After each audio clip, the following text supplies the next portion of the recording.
Alright, hello and welcome everybody back to their stream. I'm your SimCFI. I really appreciate all you guys stopping by. Today we're going to be checking out the brand new Porto scenery by MK Studios, or at least the updated version 2. I have a close friend of mine who actually grew up in Porto, who requested this a long time ago, but there wasn't really good scenery for it just yet. So now that we got the scenery, we're basically doing the stream the day after. So yeah, you guys can check out Porto V2. It will be on Contrail, all the major websites you buy MK Studio sceneries from. If you guys do buy it on Contrail, I do have a discount code down below that you guys can use for any Contrail purchase, but it is a one-time use, unfortunately. So really appreciate you guys stopping by. I want to say thank you to all the channel partners. You guys can check out the description, and in the description you'll find the channel partners detail. Links, discounts, blah blah, all that kind of stuff is down there for you to check out. I got tons of stuff, little deals there for you. And then to the channel members, really appreciate all the continued support as well every month, so thank you so much for that. We are going to get the show on the road here. My voice, I went to a wedding last night, so I might have screamed a little bit too much, so my voice might be a little weird sounding, but we're going to get through it. They'll be fine. The plan is today to fly from Seville, which is another MK Studio scenery, and we'll be taking this airplane from Seville to, or Seville, I guess, to Porto, which is about 55 minutes en route, not too much. And then we'll be flying from Porto, a quick little hop over to Gibraltar, just because I got that scenery as well. So we'll take a look at the Gibraltar scenery as well. So that's about it. We already started boarding, apparently. I said just pilots or crew. So the airplane's powered off, and people are boarding on a powered off airplane, which not supposed to happen. That's fine, whatever. So we'll let them continue boarding on up here, and we should get in there and start setting some stuff up. Morrider, hello, welcome. Nighthawk, hello, thank you so much for joining in. Burke, good morning to you. Big Mac, hello, thank you for stopping by again. Okay, I didn't. I didn't. That wasn't my wedding. Yeah, this is the flight deck of the 7-3, as you guys know. So what we can go ahead and do, you see the people boarding there, is we can first turn on the battery power. Actually, before we do that, I'll get to over the iPad. And we can go ahead and go ground operations. We can request the ground power, just so it's kind of on the way. There we go.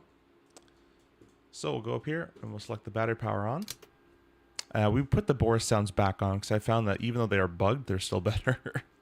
They're still better than the other ones. So 24 volt default, or the 24 volt battery, so that's all good.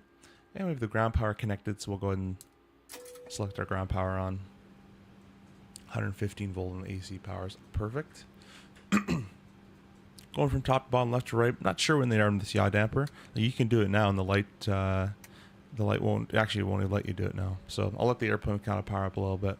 But I usually do this just before push. So I don't know. Maybe it's right, maybe it's wrong. We'll go with it later.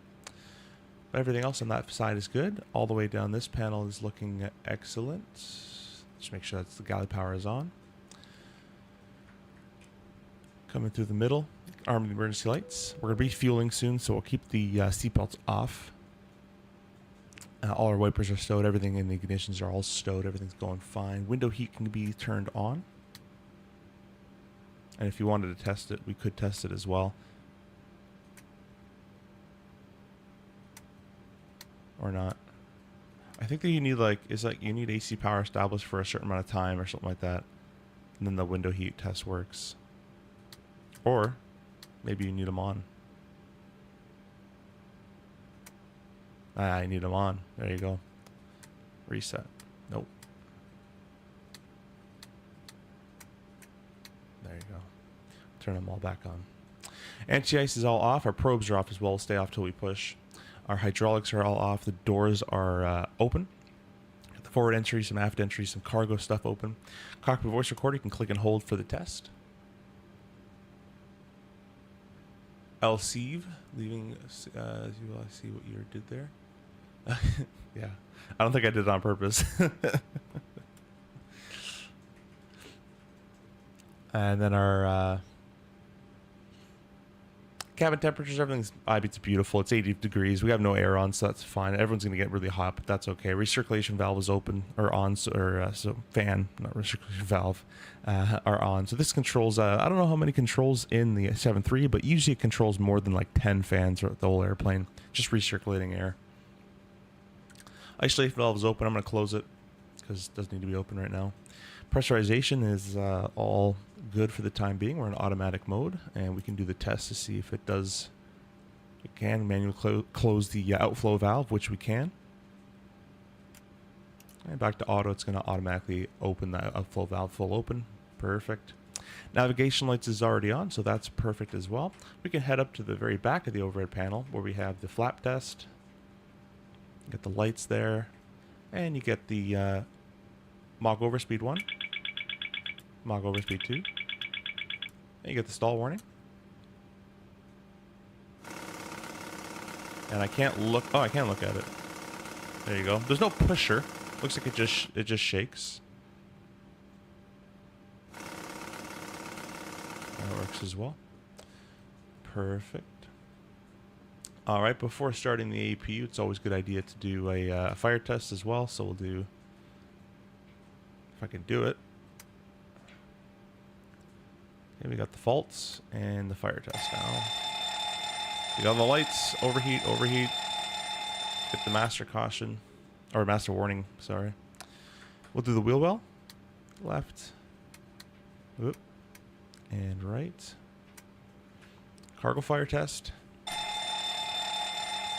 And the warning as well works. So we can do the EGPWS test. We'll just do a soft click.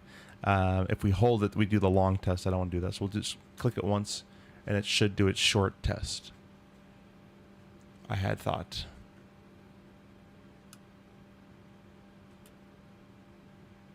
But it does say in-op there. So we'll get maybe our IRSs aligned first. We'll go to the overhead panel. Select our IRS switches here to nav. And you know what? Let me actually, let me quickly change. So I'm going to go back and turn that off. I'm going to quickly change it back to more of a, there we go, realistic alignment here. I think it's in PMDG setup, aircraft, equipment. Nope. It's in this, it's one of these. The click spot's a little weird in this airplane too. Options, simulation, IRS. Let's go realistic. There we go. A bit more realism. And what I also want to do is aircraft failures, all systems, random yes. So that's why I'm going to do the tests. I forgot to do that at the very beginning, but we'll do some tests just to kind of simulate a little bit more. All right, IRS is to nav. Positive rate, hello, welcome. Thanks so much for stopping by. I hope you're doing well this morning. Nav on that guy as well. Viper, morning. Sends clinched. Yeah, I don't want to be that guy, but the ISO valve should be open so the right pack can receive air and air. Yes, that's how that works. However, there's no air coming to the airplane right now because there's no bleed air. There's no APU. APU's off and the engines are off. Just a nice little day. Summer day. You can see we've got zero pressure. So don't worry, we'll get to that part. There's no reason for it to be open when there's no air. It's probably a pneumatically activated valve, I wonder, as well. So it probably needs air to actually even close it. But anyways, what was I doing here? Yeah, the IRSs. We'll go ahead down here, press position, next page, GPS left, GPS, please, the click spots. There we go. And we'll throw it in there. We're going to go to the iPad and select our electronic flight bag. We'll request the data. And we'll go down here. Route, request, sim brief, set the payload, set the fuel, and select the route. We're going to let that load up. Hey, Jock, do you use the wing control FCU, and have you got that working in the CRJ? So for the RJ and for this airplane, I use both the actually, good point. I got to get my mobile flight started, but I use the Wing Control PAP3. So I use their 737 autopilot panel for this airplane. It works obviously great because it's a 7.3, but in the RJ it works really good too because there's a lot of buttons in the RJ, and the 7.3 has a lot of buttons that I can utilize. Okay, route uplink ready. We'll press load. Yeah, pause right. That's what I was mentioning. We're gonna get the IRSs aligned first because the inop flag was still there. Same with the yaw damper. RJ's the same way in that regard as well. Actually, the RJ can be not the same way in this. You can test the GPS without, well, at least while the INS is aligning, but the yaw damper won't engage with the IRS either. So it's a lot of similarities between a lot of airplanes. But the departure today is going to be the SANUP 3, or the Sant 3 Papo off runway 27, and departure arrival again. We're going to be landing in Porto over there. They're using runway 35, and that'll be on the Able 6 Charlie, the VDM 35, or the RNAV 35. Let's quickly check out the approaches here.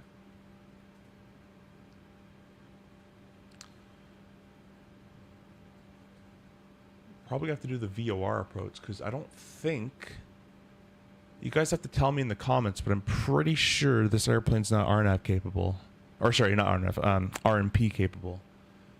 So we'll probably just load up the VOR approach. The weather down there, it's really gusty winds actually, but it's VFR.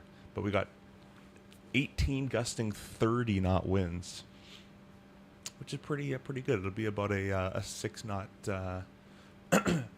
About a 6 knot addition to our VREF there. I want to say it can do RMP. Like that sounds like it should be able to do it. But I'm not sure. So it has the option for it. So I'm going to load it. We'll load the RMP and we'll take it from Akalu. We'll select route, execute, performance. We'll go ahead and request the data. Do you have to buy Boris audio for each plane? Like in terms of each 7.3? No. If you buy the 737 audio pack, it should work for the 7, the 9, the 8, as long as it's been updated, as long as Boris updated it. So that should work. Same with the 777, should work for all the 777s. But you have to buy it per plane, like in that regard. Like you got to buy the 777 one, the CRJ one. You got to buy it per plane in that regard. Alrighty, so that's been inputted there, and we're going to be flight level 380. That's a little insane, but we'll go 380. I don't think it's going to let me. So there's definitely a disconnect between what SimBrief thinks I can do, like the profile I'm using, and what we can actually do. Execute that. The trip fuel burn will be 4.6. Go. Perfect. Perfect. All right, let's go to the little calculator here. And we'll press performance. Runway 27.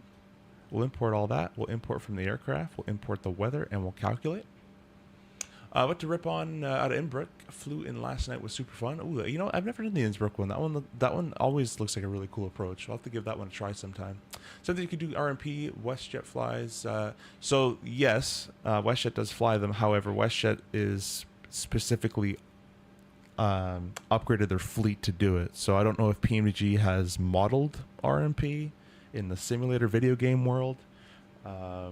And second to that point, I don't know if Ryanair technically would have RMP either, because they're probably pretty budget friendly. You'd be amazed of how many airplanes don't have RMP. A lot of the 777s that major airlines fly don't have it because they just go to ILS, at least over here. But we got V1, rotate, V2, should look for 2730. That's going to be a takeoff 2D rate of 83.3.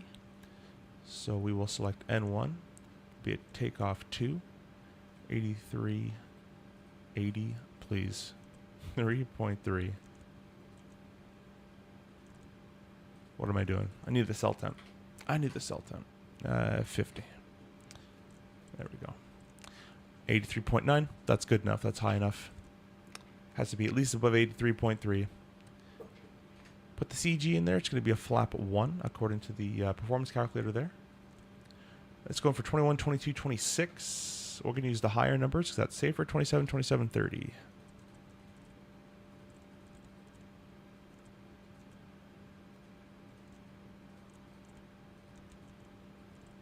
It's efficient fuel. Yeah. Can't copy. All right.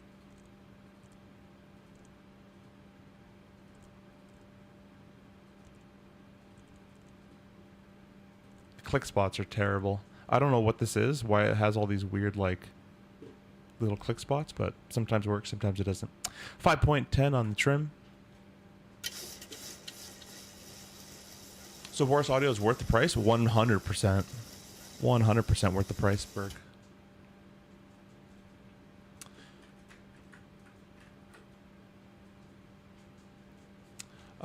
Positive rate again, that's not how that really works in real life. Even though the RJ would get better than 0.3, doesn't necessarily mean you're legally able to do an RMP approach.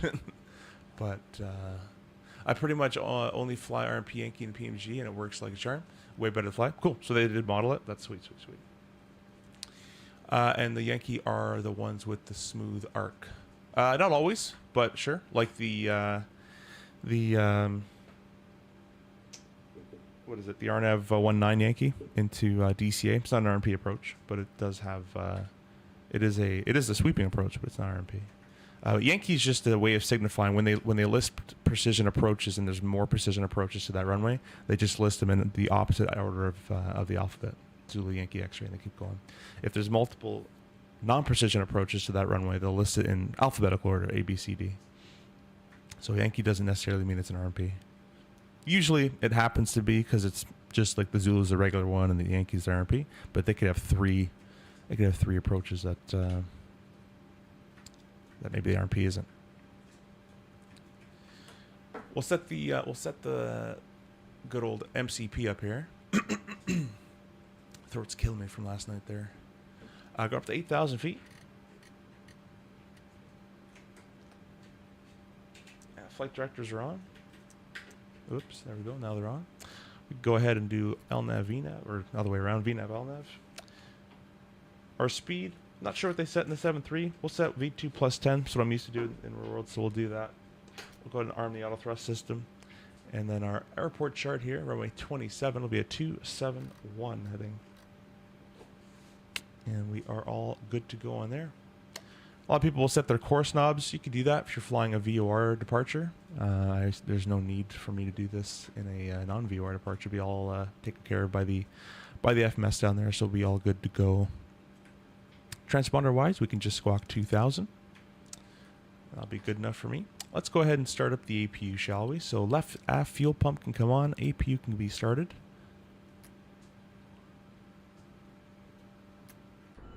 The fueling has completed. We can start the APU. Looks like boarding is just wrapping up as well, which is nice.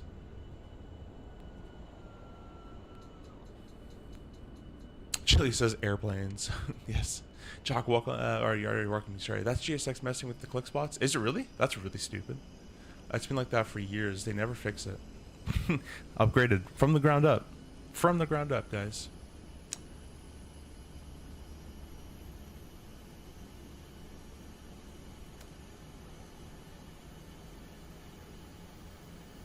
Yep, yeah, pause rate. Yeah, know that one.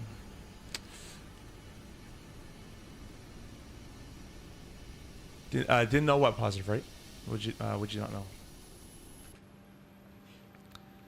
I might have got a little lost in the conversation. APU gen just popped online, and we've already tested the APU fire, so we can go ahead and if we didn't, we shouldn't have turned on the APU, but we did, so we did it. Turn on the APU onto the gen there. We can go ahead and throw the belts on as well as the fueling has completed. So now we can go ahead and extract air from the APU bleed. We can take pack off to or pack to auto, and we can go ahead and open the isolation valve all the way to send pack air to the right pack as well. So now both packs are receiving air, and the temperature should start coming down nicely. We're going to flight level 360.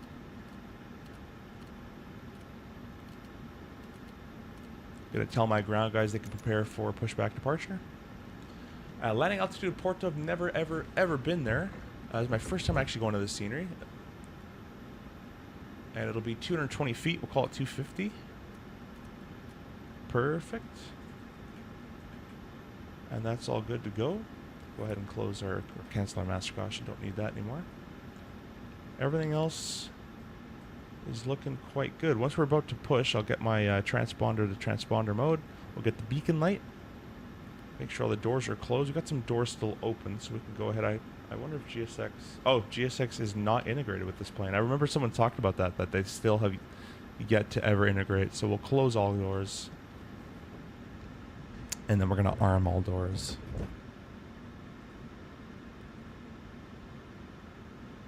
There we go.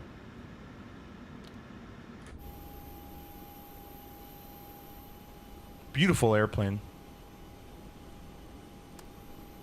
We've got another Ryanair on the left-hand side there.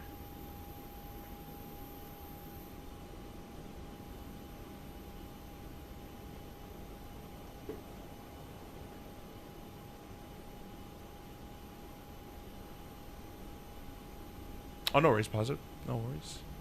Jock says, yeah, try opening the GSX menu, then close it. You will see where the borders of the GS... Oh, you know what? Let me move that over here, then. I'll move it to the side. That'd be great. Thank you. Let's see. Army 27, we're going to go... Actually, I don't even really need a push.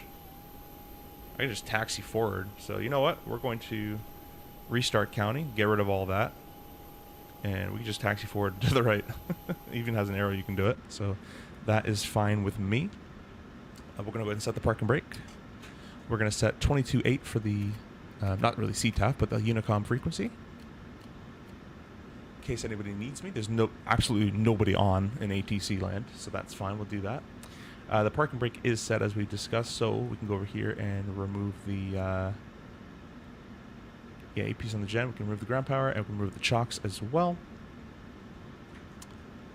And we're just about to start up. It is the 12th, so we're on even days. We use the left-hand starter. The anti-collision light's coming on. No one can approach the plane anymore. Transponder to transpondering.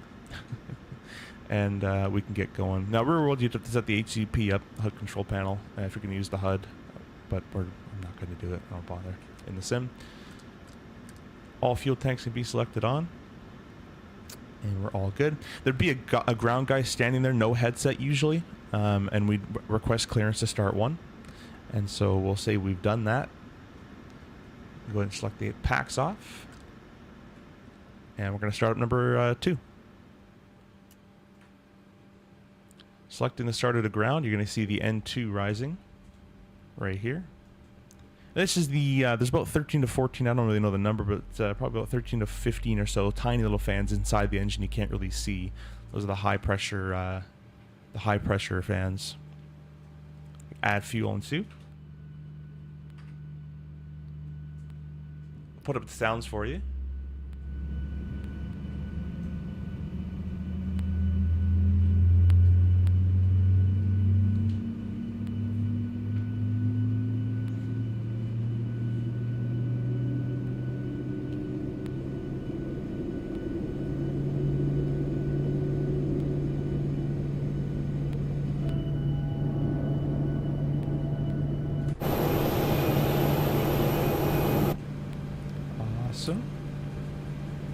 And we're going to go ahead and do the next startup from the flight deck here. So number 1 on ground, we'd ask for obviously the ground guy for number 1 start privileges, not ground control, just the ramp, the ramp lead.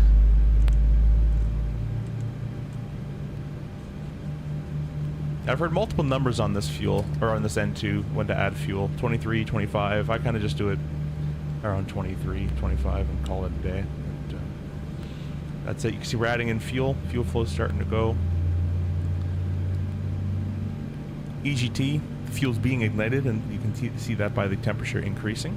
So we're looking for any hot starts, of course. There's a starter cutoff around 56 in N2. And then the EGT reduces there. Nice 2 engine stable starts. We'll go ahead and get our engine generators online. Now the APU is considered off the bus, so we can turn the APU off. Our ignitions can go to the continuous position. Our probes can, let me zoom out a little bit. Our probes can come on. Our hydraulics can come on. Our left pack, right pack, isolation valve, all auto. APU will be selected off. And that is it for the overhead panel. The odd amp we can grab as well. That's it for the overhead panel.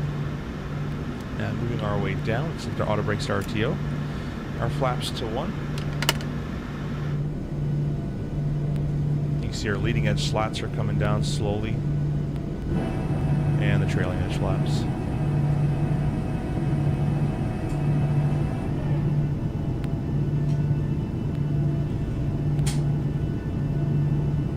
And right now the bore sounds are a little buggy because this update to this airplane just came out, so it might take a little bit, but they work for the most part. They're just little things here and there that don't work.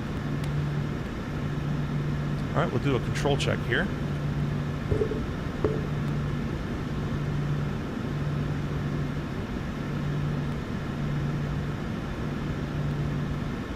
And again, we're doing as much as I can do test-wise. I guess we didn't really test GPS, but I can press it real quick there. And we should get the... Glide slope. There it is. Pull up. Shouldn't do that with the engines because we're wasting... Wind shear. Wind shear. Wind shear. That should be the end of terrain. it. Terrain. Pull up. Airspeed low. Airspeed low. Perfect. And then you'd also test the TCAS as well. We'll do that. We're do all the tests at once. All right, park your brakes off. We have turned random service-based failures TCAS off. test. So Pass. It'll be nice to see what breaks. Not expecting really anything to break immediately, but or anything major like an engine fail or something like that. It'd be cool if they model more daily things. So we're kind of just looking for that. Maybe a switch doesn't work anymore or something like that. All right, so. Clear right, we're clear left.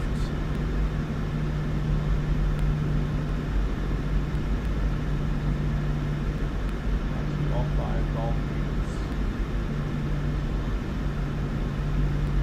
All 4. See a bit of the traffic. It's Reiner 2928. We'll be taxiing Golf 5, Golf 8, Alpha 4, and short on 27. Alright, tax light gone.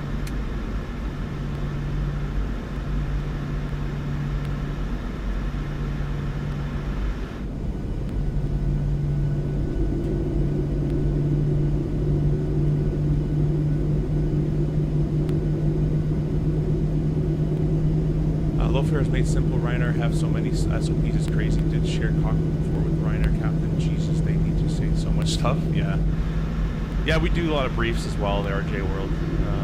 We got about 3 briefs we do. But it is a lot of talking. It's a busy world flying. It isn't as easy as just moved up in your PJs, which is a lot fun. A lot more fun in my opinion.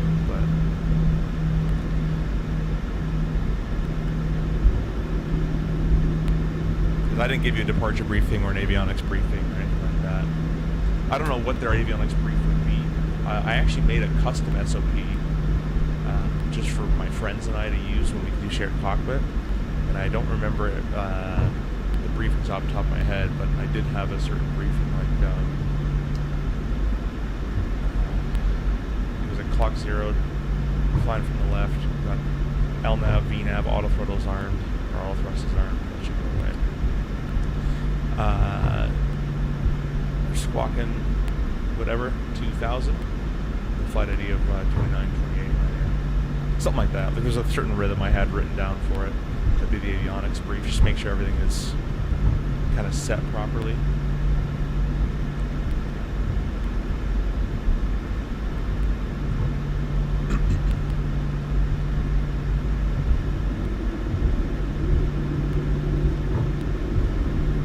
We have a takeoff numbers brief, at least in the RJ land. So it'll be like runway 27, flex rolling breeze open, flap 1, anti-ice conditions not required, that kind of stuff, and then there'd be and obviously a V-speeds, and then there'd be a departure brief going into the general procedure of what you're going to do.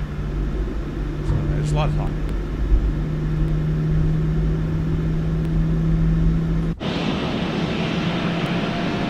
These are both MK Studios series that we're doing. Am I pronouncing that correctly? I assume I am. Sevilla?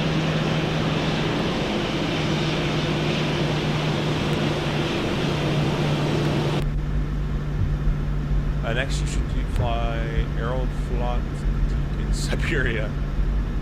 Don't tempt me. Only time I enjoyed doing briefings in Siberia was DCS. Yeah, those are cool too.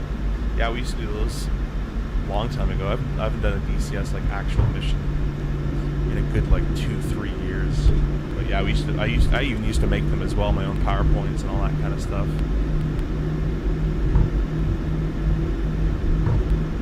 It was a lot of fun. See the windsock out there, so we're gonna need aileron to the right on departure. Looking at that.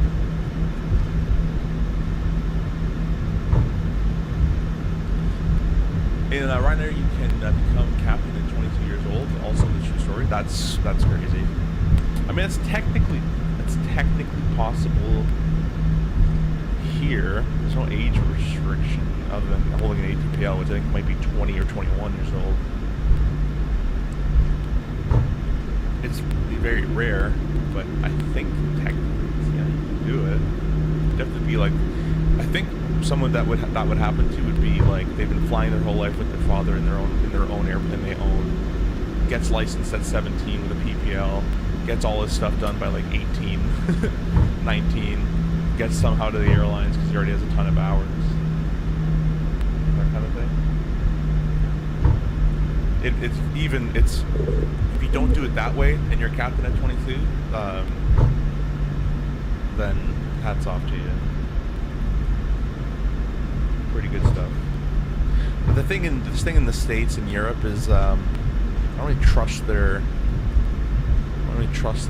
education process. Like, you just pay like 300 grand or whatever it is.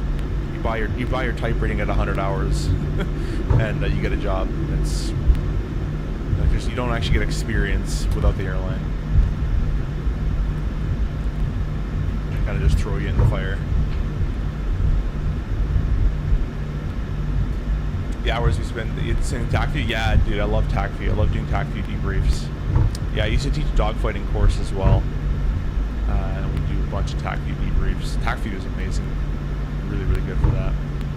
Whoa, a little bit of scenery problem here. Bumps.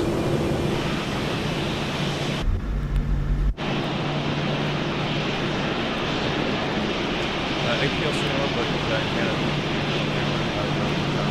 yes, but you can be captain. Yeah, we're talking about captain. So yeah, you could become a first officer, but you need the ATPLs written. They don't have to be signed off, but they have to be the tests have to be written. You could be an FO. That's actually the position I'm in right now, because I still need 200 hours to get to 50. And then you can also be an FO if you write the IATRA.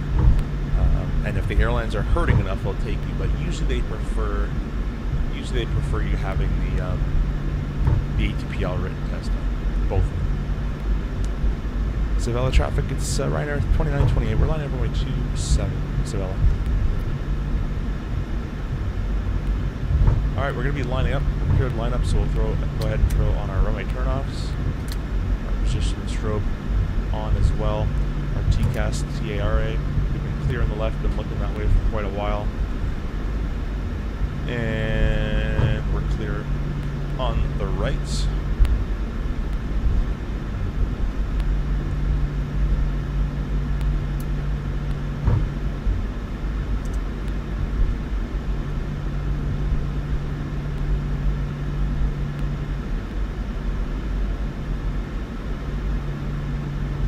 We'll say we're clear takeoff, so we'll go and throw our line lights on as well.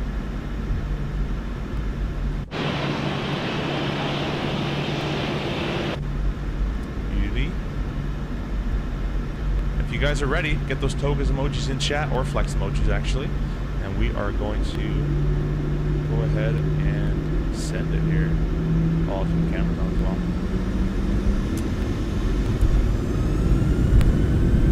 There's N1 toga.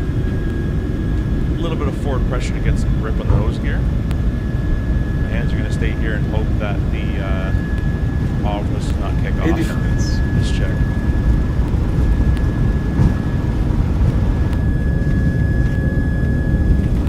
Nice.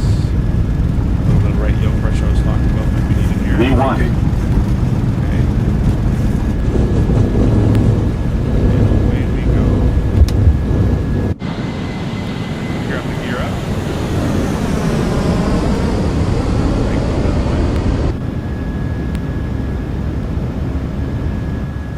Yeah, Boris does amazing sounds. Amazing sounds. Should have sat a little bit further away from my screen.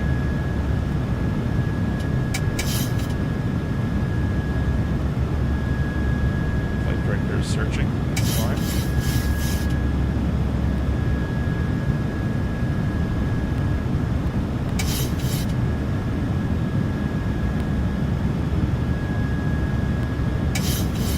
Nice and gentle because we are right at the close to those limits of the stall there.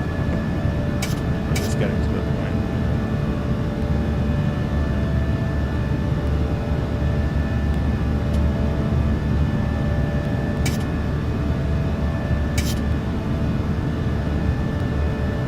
Alright, we're gonna go flat 0.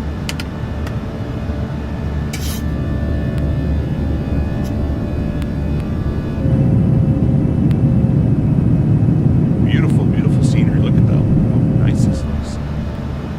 Accelerating at 250 knots. So we're probably going to hand fly like that.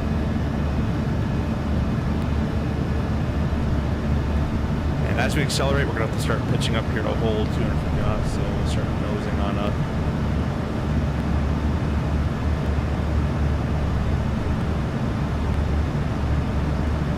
I think I got my Moza profile dialed in quite nicely here. We're just going to get back on the flight director a little bit there, and we're going to go ahead and do our after takeoff. So we can grab the on brakes off. The gear is up and off. The rowing turn-offs and the taxi lights are off. It's been smooth. We can let the attendants out of their seats. They can get started on the service there.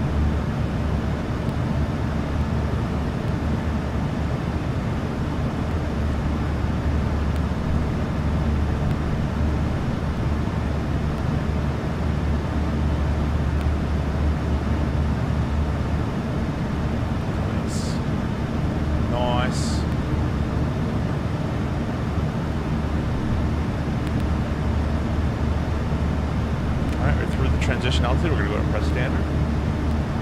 I did it on my physical EFIS that I'm using for wing control. Right, get ourselves a little higher, altitude V. All the way to 360.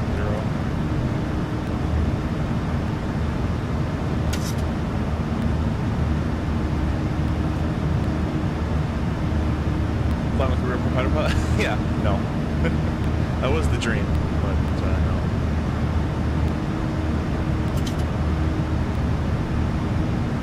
Now with the new ATPR requirements, does your airline help you get ATPO, or is it your own terms? times. Right now it's on the wrong turn, but no one really knows what's going on because it's always it's up in the air a little bit. Right now it's on your own.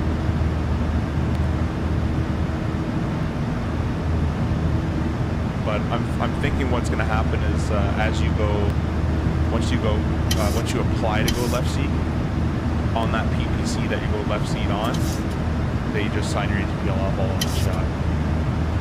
Accelerating for the rest of the climbs we here, 310,000, we've got the lights, the pressurization is checked, nice and climbing, the ignition's off, belts can go to auto. We're just chilling.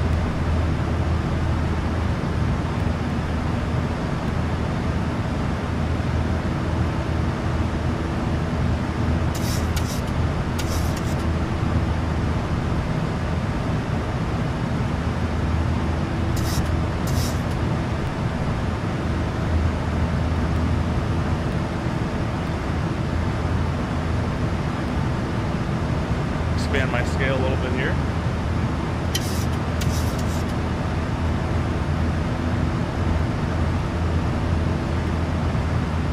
Alright, I think I've worked hard enough to gauge command A. Bring our heading indicator back to where we're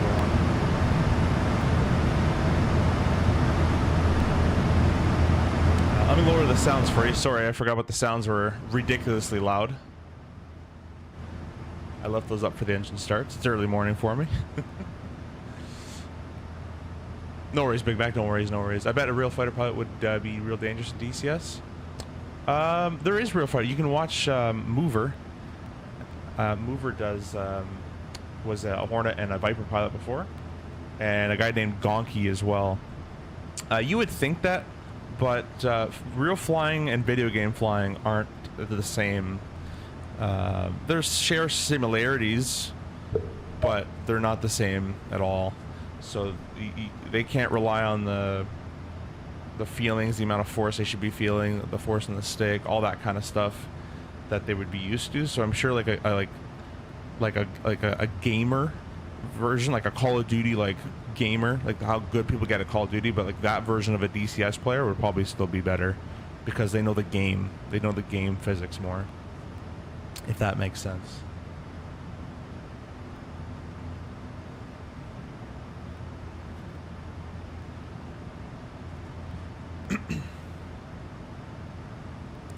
No kidding, those sounds are good. I'm just listening in, and suddenly I can smell the airline cabin and feel the pressure of changing cabin. Yeah, it's really good. Yeah, I think Growling Sidewinder would win, but BFM, I hate Growling Sidewinder. This is going to be a controversial point, but whenever you teach BFM, the whole point of a BFM fight is to get the fights done quick. And I find in his videos, I think he does it on purpose to make the video last longer, or he just misses a million opportunities. Me and my buddies will watch him, and there's so many moments where there's so many chances to make a positional move that will ensure the win later on, and it's just not there. The content looks cool though, that's for sure. I don't hate the person, obviously. I don't even know him, but yeah, not my kind of thing, not my kind of content.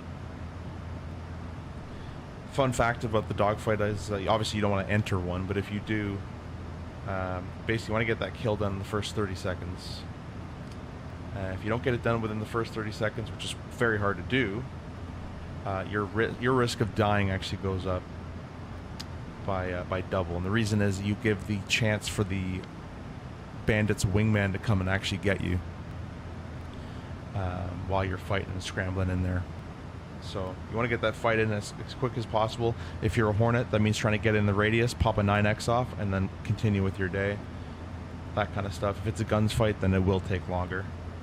And I know they always do 1v1s, but the mindset is, at least in my opinion, should always be get that as quickly as possible without being brash and overzealous in your movements, because then you might lose too much energy. So yeah, I love dogfight stuff. I love teaching dogfighting as well. Ton of fun. And And it's like a big chess game. It's pretty cool. Plays with this food? Yeah, I guess. It's almost like they're pretty neutral through the whole fight for the most part, and they do a lot of the high, like they do so many high AOA passes, both of them, and it's like if I was fighting you and you're high AOAing me, I'm getting the 350 knots, I'm climbing above you, and I'm gonna come kill you because you're gonna be slow and low. So there's no that high AOA stuff. If you miss that first shot, you should be punished for it, and they don't get punished for it. So. But I'll make sure I punish you for high AOA fighting. Now, the Hornet is a high AOA type fighter, but you don't necessarily have to fight it that way. Especially if you're versing another Hornet. If you're locked up in the radius, and you're kind of just going around very slow, and it's always these knife edge passes, I want to be first to accelerate rather than last to accelerate, because the Hornet takes years to accelerate. So if I'm first to accelerate and I get my speed up to 350 and I can get up a bit above you and it's a guns fight, you have to now bring your airplane, which is now low and slow, up to me. And that also means I have the play. I have the first hand. I have the first move. Because I'm just chilling at 350 a little bit above, making my rate, coming all the way back around on you. And you're just still accelerating, trying to catch back up with the fight. Because we've been low radius fighting. One circle fighting. Yeah, no, I love that stuff. A lot of fun. I fly anything from the F5, F14, Viper, Spitfire, F4. I gotta get back in the Mirage F1. I never really... I got into it for like a week or two, and then I never really touched it again.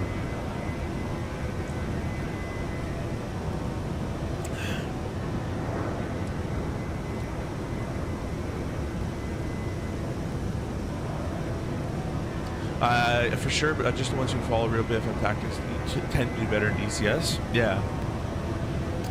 Yeah. I almost clicked end stream on my OBS. I'm gonna minimize OBS. That would not have been good. Oh, you know what? I didn't. Did I refresh? I didn't refresh it. My bad, guys. Let me refresh the overlay so you guys get it there. Oh, it doesn't work. Stand by.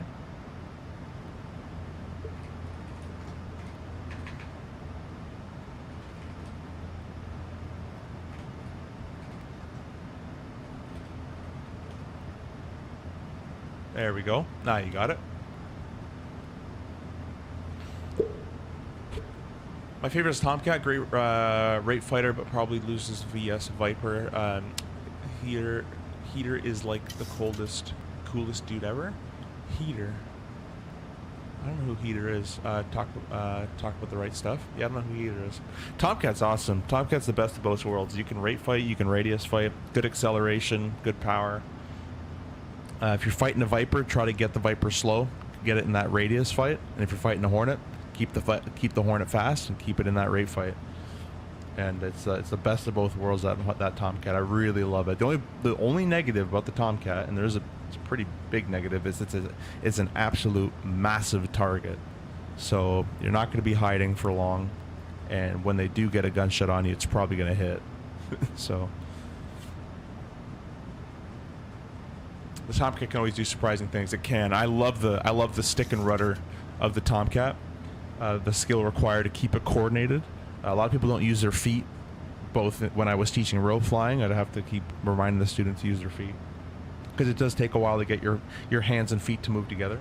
But a lot of people in DCS don't use their feet enough in the rudder, and the Tomcat will bite you for that. So love that plane for that. And if you use your stick and rudder together, you could do glorious things, especially with the Moza AB6. When Moza sent me their AB6 to review, and I still obviously have it now, it is really cool in DCS. It's good in the Airbus, but that's not even scratching the surface. In DCS, it's where it shines. There's 20, 35, 36,000. Major Mark, hello, welcome. Thanks so much for stopping by. Hope you're doing well. We're on a flight from Porto to, no, what am I talking about? We're on a flight from Sevilla to Porto, and then we're going to go over from Porto to Gibraltar.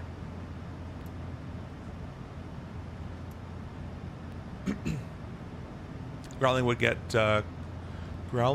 get call sign Orca since he's playing with his food. Yeah, that's actually a kind of a cool call sign.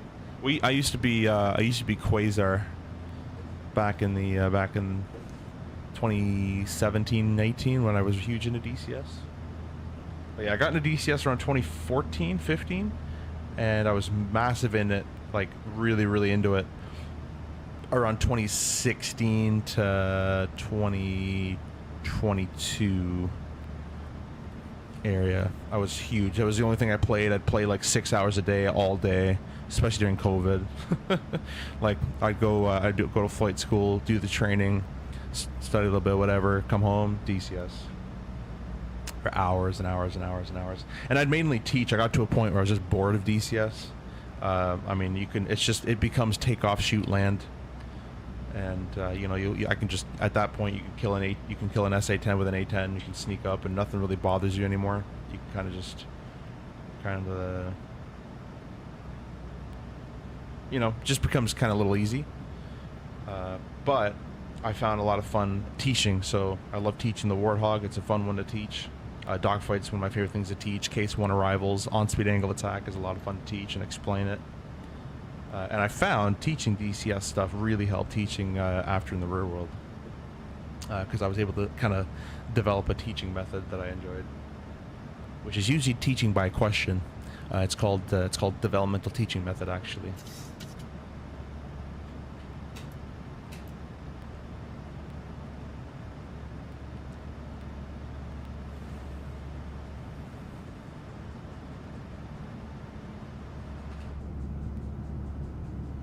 You should see Heater interviews. Ward Carroll interviewed him.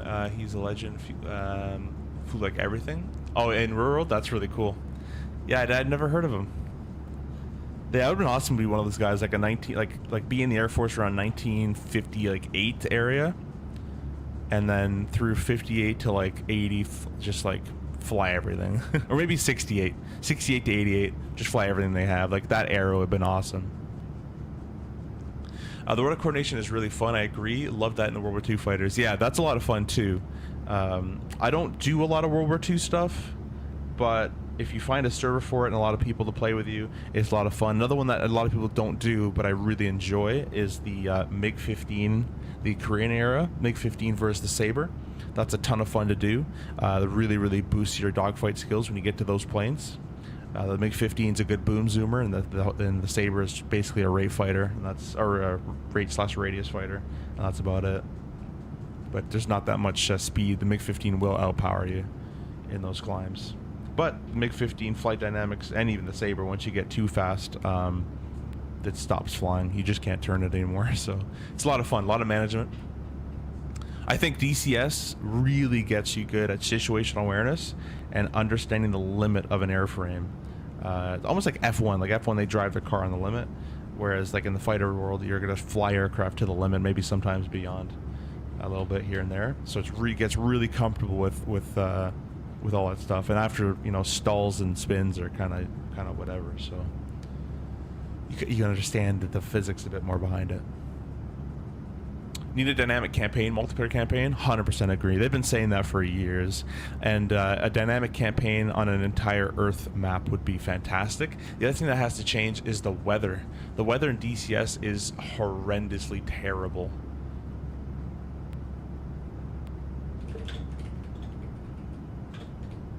It looks good, but it doesn't act good. The the altimeter setting affects the whole map. Like a 800 nautical mile map, and the altimeter setting is 2992 for the entire map. The weather doesn't change. It's just kind of static. Stays the same. No real world weather possible. I agree. Once you learn the weapons with the modern jets, it becomes very easy. That's why I would only fly Vietnam era before I stopped flying DCS. Yeah, do you know what's really fun is that we used to do tons of stuff, but we used to do rotorhead server with like Hueys and E8s back in the day, K50, that kind of thing, and we would do those little CSAR missions. So it'd be nice and low, be nighttime, and you're just in night vision on with a Huey and VR. It's really cool, just sipping through the trees and stuff, and you're gonna be rescuing virtually downed pilots. and but they would actually affect the lifes in the server, which is kind of cool. So that's a ton of fun to do, and then we'd have like a K-50 to come protect us, fly with us, protect us while we're doing that. We've done obviously the anti-ship stuff. The Viggen's one of my favorite aircraft of all time in DCS, so I love doing anti-ship. Love doing the BK-90 strikes, that kind of stuff. Yeah, I've flown everything.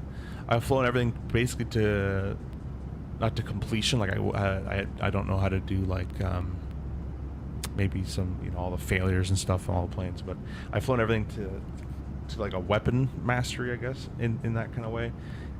For all planes in that sim, except for the trainers, never really cared, and I only have the Spitfire and the P-47 for World War II. But other than that, if it's out, I flew it for the most part. MiG-21's really cool. I kind of hope we get a MiG-21 update, but I love going against the F4 MiG-21 stuff. That one's a lot of fun. And online servers to do. Oh, I keep talking. We should get this. We should get this figured out here. So let's get this approach all loaded up and ready to go. Navigraph. All right. So we're going to be doing the RMP-35.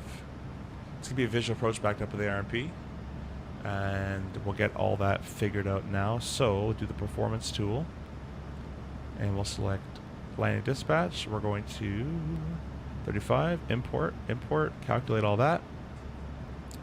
They got us landing at 129,000 pounds. We're going to verify that. So we're going to be landing with basically 9,000 pounds of fuel.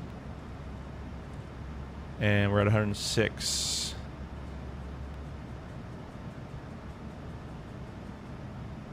That doesn't make sense.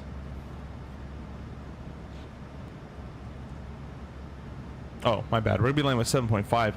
Yeah, that makes a lot more sense. A lot more sense. Performance 106. Call it 108 or 107 to make it easy. Plus 7's 114. So we'll be landing at 114. I don't know where this is grabbing 129,000 pounds at. I'd like to change that if I can. But we're gonna be landing at 114.0.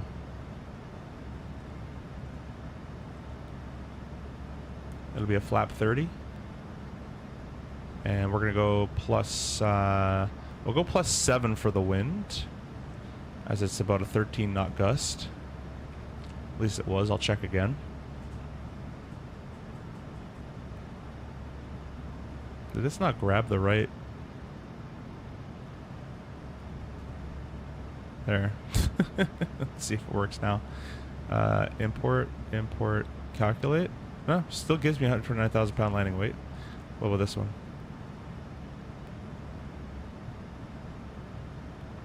It's closer, but not correct. So yeah, that's how I found my landing weight, guys. You could do it. We do it in the RJ all the time. Is how we basically do it. Is you can find your estimated landing fuel, or estimated fuel upon landing. Oh, they loaded me with fuel. Awesome. Let's change that real quick. We were 8.6 right now. There we go. Now we're at what we had. Let's go back to the little iPad tool. Okay, that's closer. 116. Anyways, go return index. Oops, I was already there. We calculated 114.0. That'd be 125 with the plus 7. Awesome. I'll just double check my number. We're landing at LPPR. It doesn't have, there it is, 7.4. So we have 7,400 pounds of fuel on board, and we currently weigh 107 without fuel. So that checks out. Makes sense to me. Go ahead in there, and we will also go ahead and lower to 11,000 feet. That's going to be the bottom of the star. Actually, sorry, the bottom of the star is 4,000 feet. 4,000 is set there at Akalu. And top of the sun, it's just coming on up. So we'll check the weather. Last time we checked, it was quite quite windy. Oh, it's come down. 330 at 19. Let me go ahead and check. Let me go check this one as well. Yeah, it's come down. So we don't really. There's no gust anymore. We don't need the massive. Don't need the massive correction there. We'll just do +7 or +5 now. That's all good. It's still visual conditions. Scattered 3,000, 14 degrees. So good, nice dew point spread. And 1020 for the altimeter.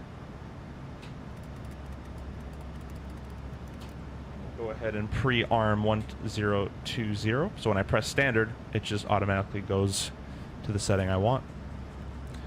That's all good. It's going to be an auto brakes, most likely. Let's see how long this runway is. 11,000 feet. I mean, we could do an auto brakes 1, really. Now we'll do 2. We'll stick with 2. And we're going to exit right on Fox 1. Weather, weights, plates. What else I got to do? Got to do my plates. So there's no ILS frequency, but there is, technically there's a WASP channel, which I don't know how to check in this, but there's a way to check that in RJ. The MDA would be 480 LPV. It's going to be completely visual, but we can go ahead and mark it anyways. So 480 on the barometric MDA setting, minimum set.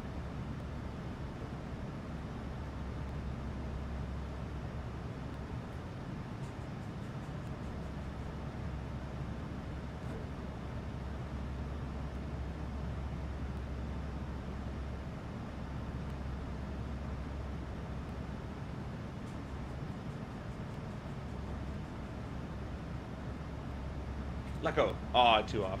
Hold on. And 1 more. All right, 480 is set. We'll catch up with the comments here.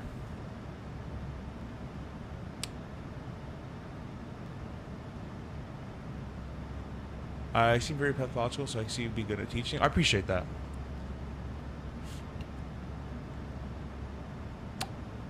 When does it come for Xbox? You probably can already buy the PMDG on Xbox. I don't know about the 700, but you can definitely, I'm pretty sure, buy the 800 on the Xbox already. I'm pretty sure, Chittown. So you could look into that, but I'm pretty sure you can. Aviation Bros, hello, welcome. Thanks so much for stopping in. Thanks for making the thumbnail on short nose for this thing as well. We really appreciate that. It looks like we got a TCAS target.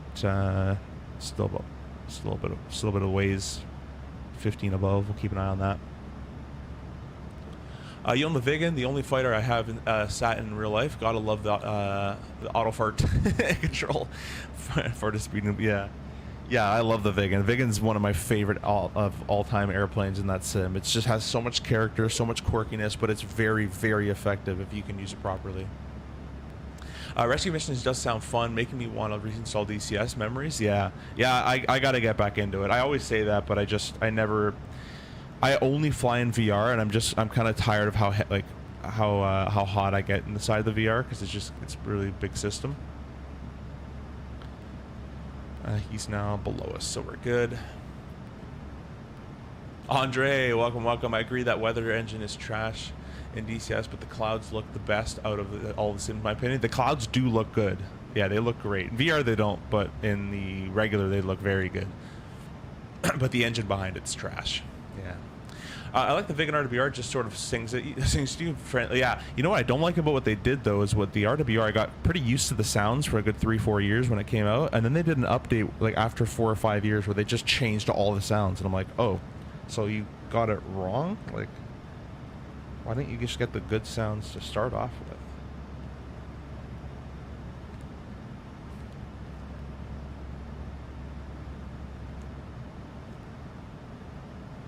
There it is, the Aviation Bros weather weights plates.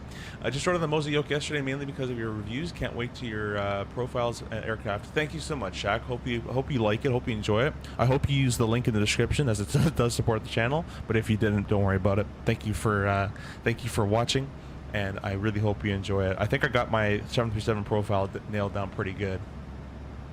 What VR headset do you have? I only fly VR also. So I have a Pimax Crystal Light currently, which also, if you guys do want to pick up a Pimax, any of your choice, there's code CFI. We'll save you 3%, which sounds terrible, but it's about $80 at checkout. Code CFI for Pimax, so lucky to be partnered with them as well.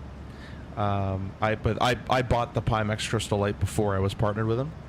I used to have a HP Reverb, which was one of my favorite headsets of all time.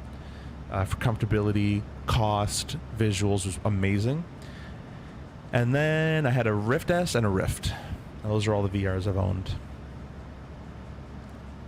Nice, I got the same headset, and yeah, I also yeah, I have to basically put the AC on full blast and have a fan in my face. So we're just coming up on top of descent here. It looks like we do have Porto approach, Porto tower, Porto ground, so and Porto delivery as well.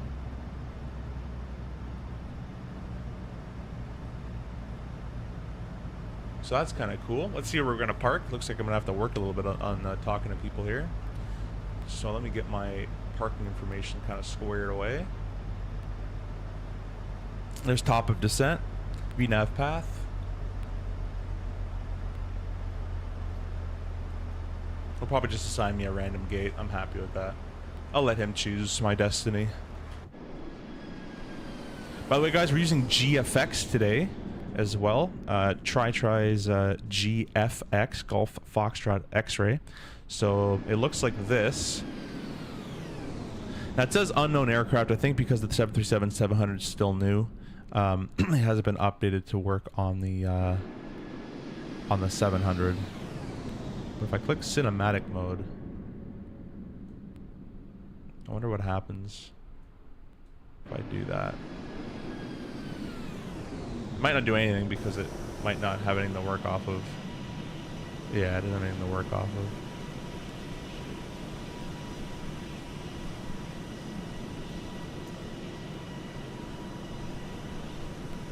Oh, wait, enable. There we go. Yeah. But basically it has all like has better contrails. It can do all this stuff, thrust on rain, water ingestion, engine cold start, contrails, all this kind of stuff it can do. So pretty cool little tool. And I do have the 737-800 working, just I guess not the 700 right now.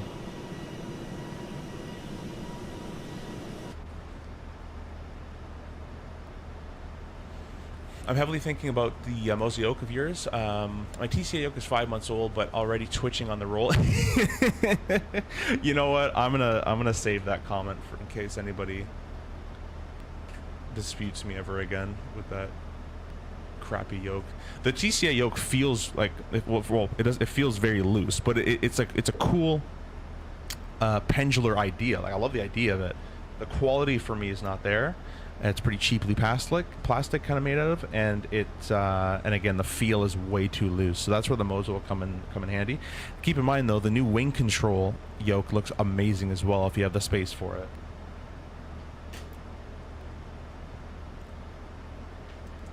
But yeah, if you guys ever want Moza products, if you guys can be sure to use the link in the description, really does support the channel.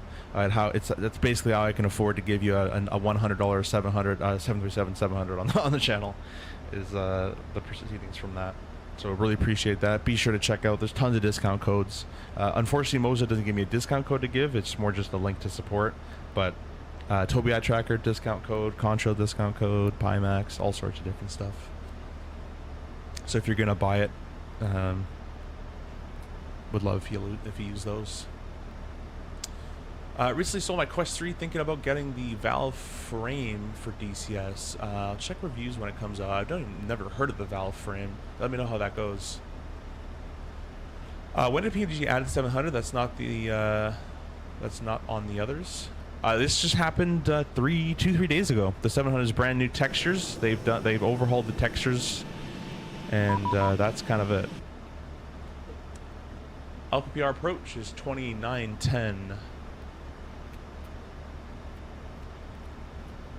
Europe with these weird frequencies. I must have hit the TCA yoke lottery. Maybe. TCA yoke has massive dead zone that grows every month. That's pretty funny.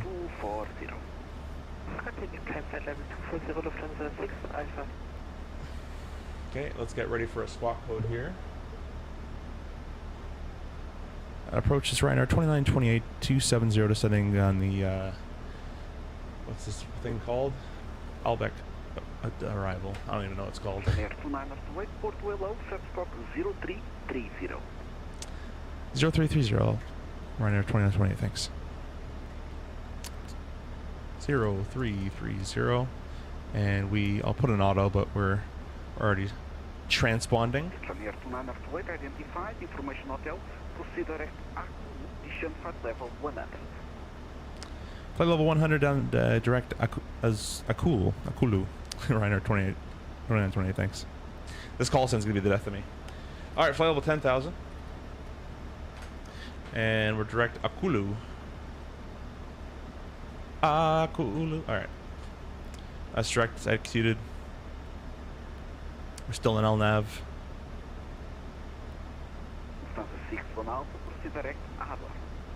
You can see that with that direct, it has to change its descent path a little bit to get back on the new path. I don't know why this airplane, like, it's so slow in descents. I guess I could have changed it right here. Well, let's give her, bud. Give her. Oh. There you go. Yeah, now we're below the path. Perfect. Yeah,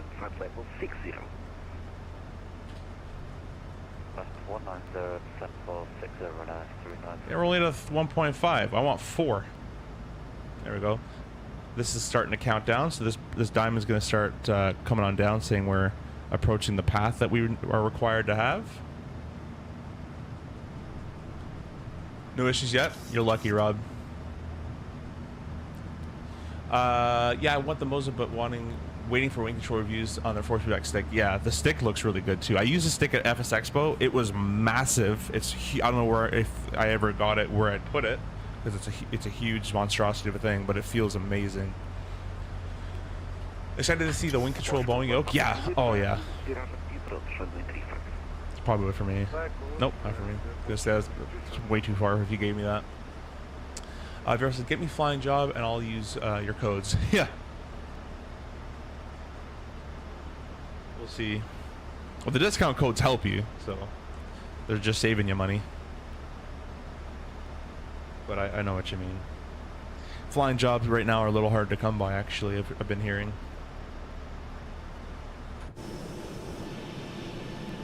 After this, guys, if you want to join, we're going to be flying from Porto to Gibraltar.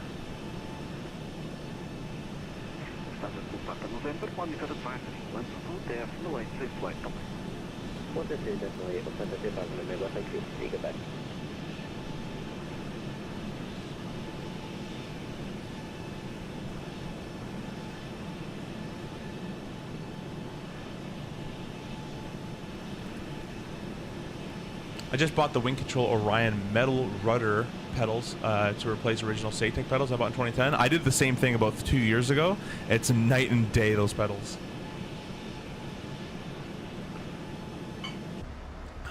I think you're going to really enjoy them.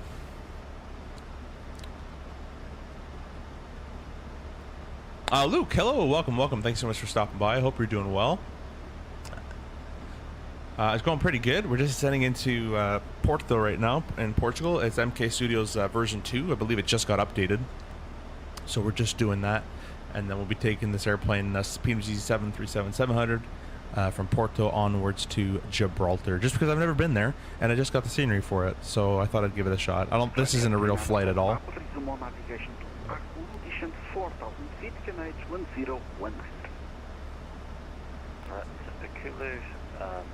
Direct descent 4000 to QH 1019 and 396. Port approach, good day, curing, Sonic Kilo Foxtrot housing, 21 descending. Yeah, all the senior instructors at my school are stuck in limbo getting rejection letters right now. Yeah. It ebbs and flows. Every 2-3 years this kind of happens, so probably coming up to a good hiring boom in about a year or two. People retire, people move on. It just takes time for all that to kind of happen. So once they have a hiring boom, it takes a good 2-3 years. He's a little hard to understand, the controller, but he's doing a great job.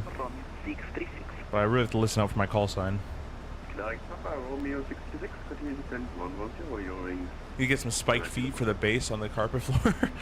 Yeah, I use Gorilla. An ingenious thing that my girlfriend actually thought of was, you know those floor mats you put for like a rolly chair.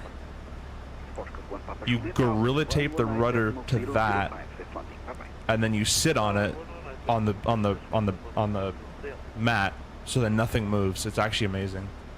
And then if someone comes to my house that's a different height, because I keep my pedals quite far back, I can move that mat forward or back as well, which is kind of cool. It's an adjustable setup.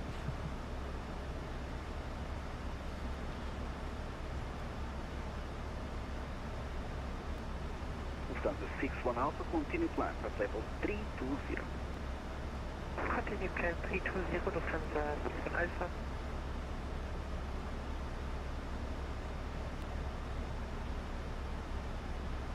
Yeah, works real well, Burke.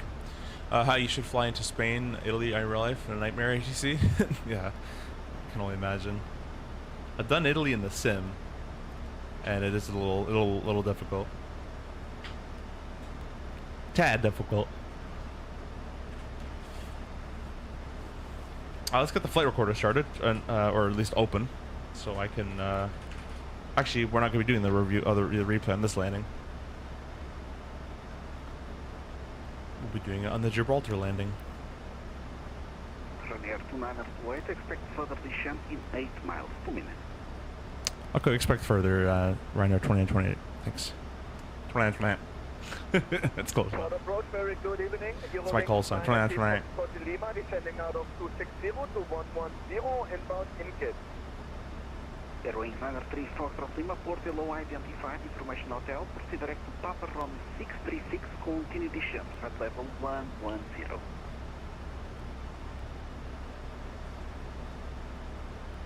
Direct Papa Romeo 636, hold information hotel, descent port, descending to 110 on QNH. Hey Eddie, welcome. Thanks so much for stopping by. Question? Yeah, fire away. Shoot. I have the mat already. Perfect. Yeah, just Gorilla tape, 30, 60 pound Gorilla tape on the rudders on top of the mat, and then just sit on the mat. And nothing moves. There's 11 for 10,000. Flight level 100. Pretty aggressive level off it just did there for itself. It's also not adding thrust, even though it's supposed to be adding thrust, but it is decelerating, so it's probably decelerating to 250 knots, I assume. Speed 250, 3 jet 45. Descending flight level 60, Ryanair 2928. Alright, 6,000 set. VNAV path. Direct to run. Shall I continue on Papa Lima? Ryanair 39 Papa Tower 119.005. Safe landing. Bye bye. Alright, well through 10,000 feet, lights can come on. The pressurization is checked, the belts. Continue descent to flight level 60, Lufthansa 9 on. Foxtrot Lima. Two stations, similar call sign on frequency for Airwings 9er Foxtrot Kilo, descent at level 60. Descending 60, Airwings 9er Kilo Foxtrot. And Airwings 9er 3 Foxtrot Lima, confirm descending 110 for now. In Italy, if they say estimate 5 minutes until they can push you, that means 30. Yeah, that checks out. It's like Montreal. I think you can adjust in underized margin in the FMC menu. No, probably can. You know me, I'm about to just take a manual thrust. When I load with 737-700, a voice says you need to set parking brake for ground services. Is this normal? That is GSX in the background, so that's just ground services X that you have installed doing that. That is normal. If you're, yeah, just make sure GSX isn't clicked in. Like notice how there's no dot. If I click it in, there's a dot. Just click it so the dot disappears, and it shouldn't say anything.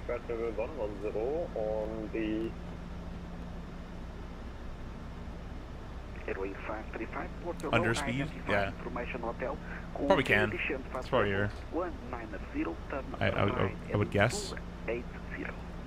It was going for 240 under 10 for reasons unknown. But that's fine.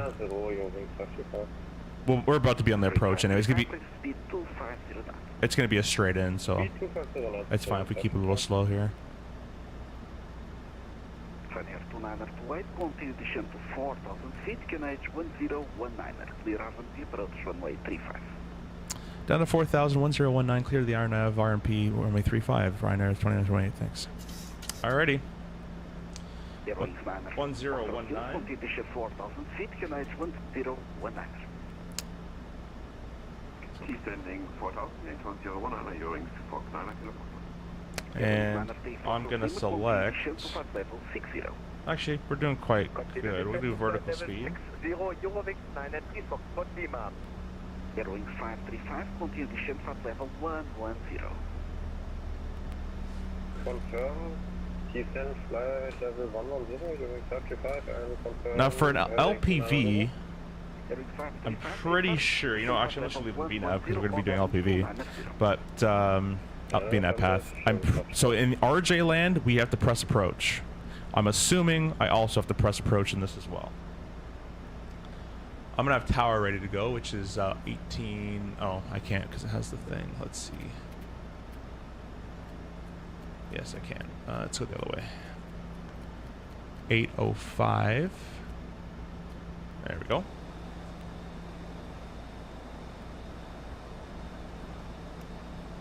Airwing 535, turn now left heading 250. Flap 1.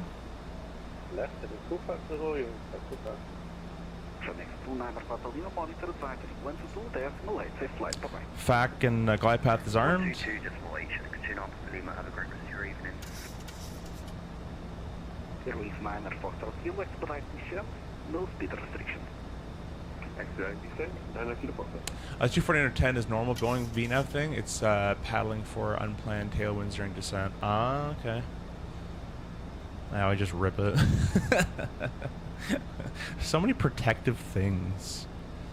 Alright, I'm gonna intervene with the speed here. I'll keep it at keep it around 200 for the time being. No worries, Eddie. No worries at all. I've got a question. Yeah, feel free. I'll probably get to the questions on the ground, but feel free to enter it now or later. How do you verify the accuracy of the RMP approach? Is there some sort of indicator? You have these over here. So you have RMP requires 0.3, and the actual right now is 0.07. So we're very accurate compared to what's required. I don't know where to check the WASP channel. And I forgot to copy my route, but I don't know where to check the WASP channel or RAM, but it obviously does it for you. It also says it here, but I don't know where to check it in the in this part. So there's our pseudo glide slope coming on down. Speed 220 knots, continue descent at level 80. Speed 220 and continue. We're gonna throw the camera on.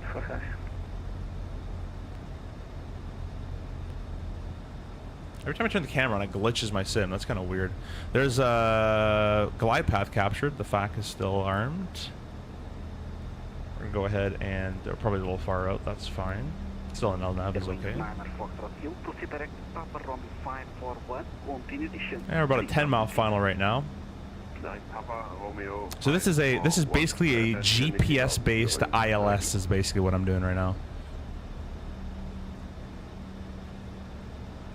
737s and Sim have Ian integrated approach and navigation functionality, so you can treat the non-ILS approach the same as ILS. Perfect, sweet. So just like the RJ, I like when things are the same.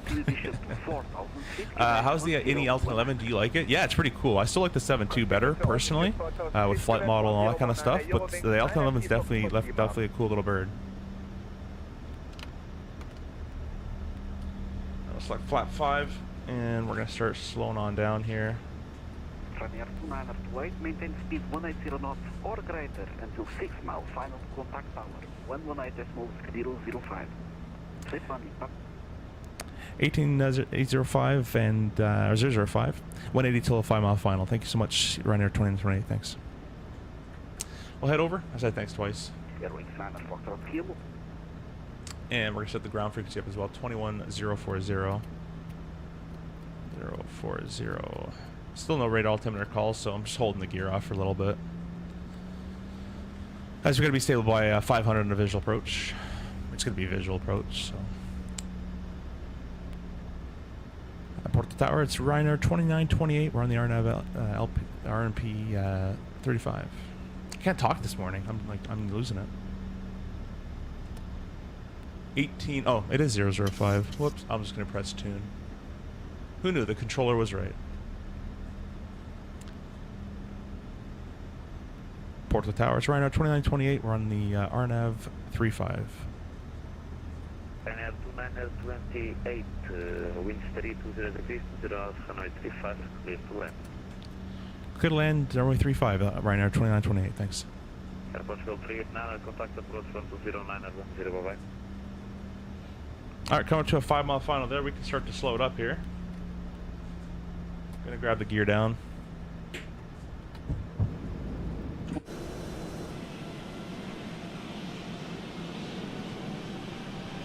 Select flap 10.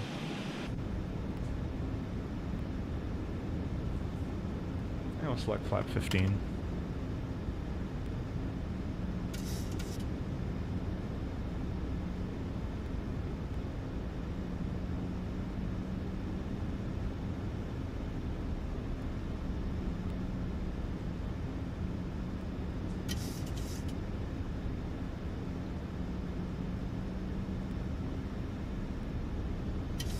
It's weird how I haven't gotten the. Oh no, I think I did already. Yeah, what I'm talking about. I'm looking here because the RJR rate altimeter's there. But it's right in there in the center. We'll go flap 20 just to give it a little bit more room. There we go.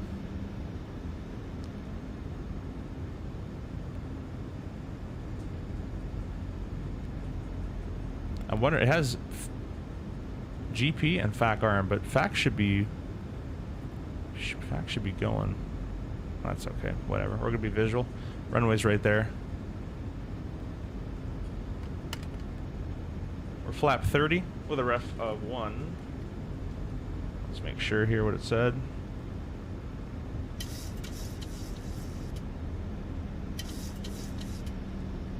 Oh, working too much. Index approach 22, 127.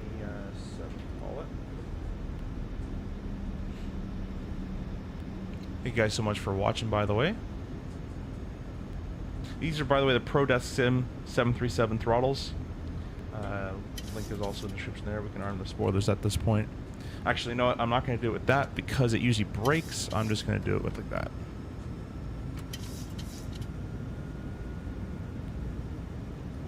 Bug up a couple knots here.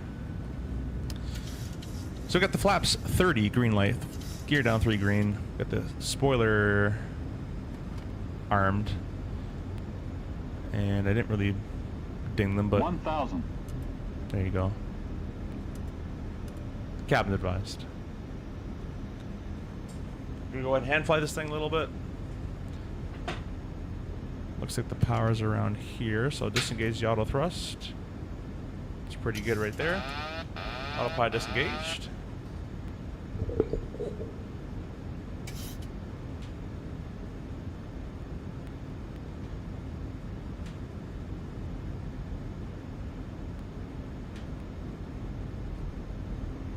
Tower, good day. Earings 9 Foxtrot Kilo on the arm. Correcting speed and height. Earings 9 Foxtrot Kilo, continue approach Hanoi 35, number 2. Continue approach number 2, Foxtrot Kilo. Gonna let the speed kind of fluctuate a little bit. It's gonna calm on down here. 500. Check stable. The surface winds were 19, so we're expecting this 30 knot wind to drop off anytime here. Hey, there's 400. FAC. Just came in now. Approaching minimums. 300. We're gonna cancel the flight directors. Minimums. Correcting speed. 200. Getting getting a little bit of a 100. A downburst there. Okay, we can fix that up. 50. 30. 20. 10. I was gonna say that one looks like it's gonna hit hard. I kind of messed the flare up. That was my fault. That's okay.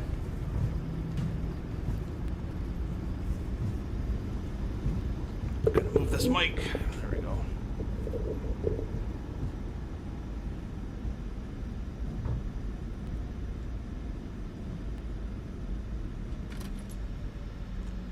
Go ahead and install those reversers there. Manual braking. Ryanair 39 Tango, stop, third spot for Charlie on. Come on.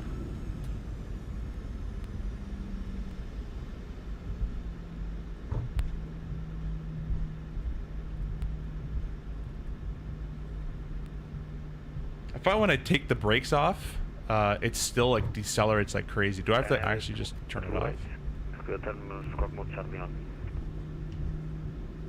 We can get on there for you. It's Ryanair 2928. Alright, auto doesn't work. 28, continue 5 Foxtrot and Echo. Foster, I gotta go Ryanair 2928, thanks. Oh, never using auto mode ever again.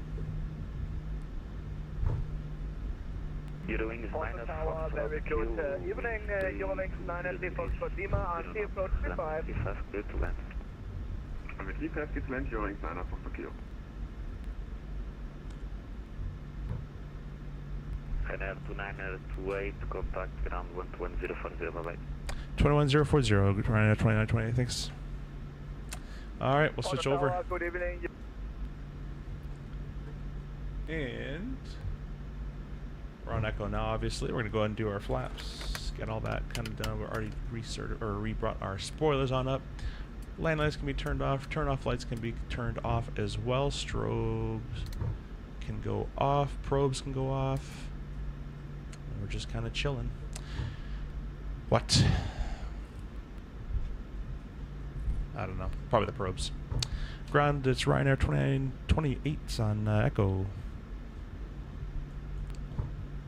Where are you parking? I don't know. Ryanair 2928 taxi, hold on, correction, taxi stand Sierra 52 via Echo and Sierra. Okay, the stand is Sierra 53, and it's going to be via Echo and Sierra, Ryanair 2928. This is the brand new Porto scenery, or at least the updated Porto scenery from MK Studios. 1525, taxi Hunter Point Bravo, runway 35 via Bravo. Taxi runway 35 by Bravo at Turkish left 5. And Turkish 1525, contact tower 118.005 on safe flight goodbye. 118.005, good evening, Turkish left 5. Gonna pick our parking stand through GSX so it knows where we're going here. I said Sierra 53. Morning 1986, and no. Fueling 1986, taxi home Use point our Bravo, precise. runway 35 by Sierra Right. Bravo. Could you repeat that for level? Going 1986. Fueling 1986, no worries, taxi Hunter Point Bravo. Fact is late to the party, but runway welcome. 35 Exactly. Via Sierra and Bravo. Thanks, Simple. Appreciate you jumping in. By the way, guys, go make sure to check out Mr. Simple Takeoff's channel. The stream's not over, by the way, guys. We're going to go deboard and get ready to set off to Gibraltar. Should be a very quick little flight to Gibraltar. Iberia 05 Mike. Look decent for community gallery? Oh, yeah. Still, I appreciate that. It was still nice and safe, but it probably could have did a little better. That's okay. That's okay. At least it didn't float. Yeah. No. 17 on run. Okay, so this one goes to Sierra 5-1. And this one goes to the ones that don't. Approachable 1711, hold position. 08. Make sure I'm going the right way here. For the ground, good day, Eurowings 9 for Kilo, Foxtrot 1.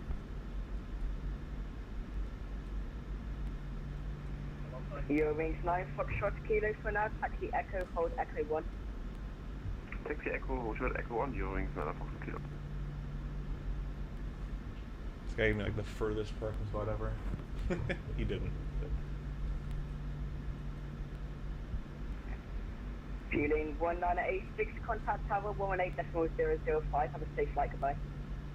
118.005, boarding 1986, appreciate the ATC, bye. Alright, the gate should be coming up in a little bit here. There's our Azul parking stand, so the crew's in sight. We can go ahead and turn the taxi light off. The APU is starting up. Ryanair 9 uniform Alpha, taxi home point. There's a lot of traffic here, guys. A lot of people here because of the new scenery.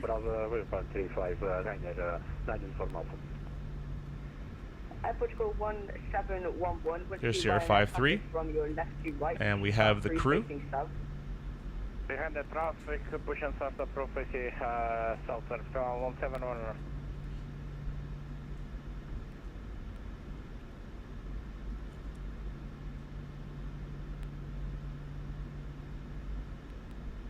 That's the turn up just a wee bit. We'll go and fix that up. The guy just disappeared? I guess we'll just use this, but looked like he just disappeared.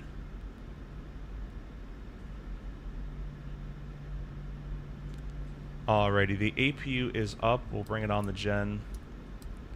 Anti-ice is off. We'll go ahead and shut number 1 down.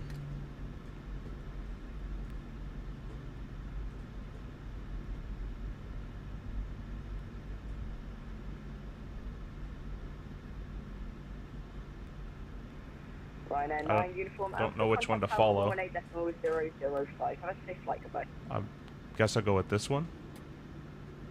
Contact tower 118.005, Ryanair 9 from Norfolk. Alright.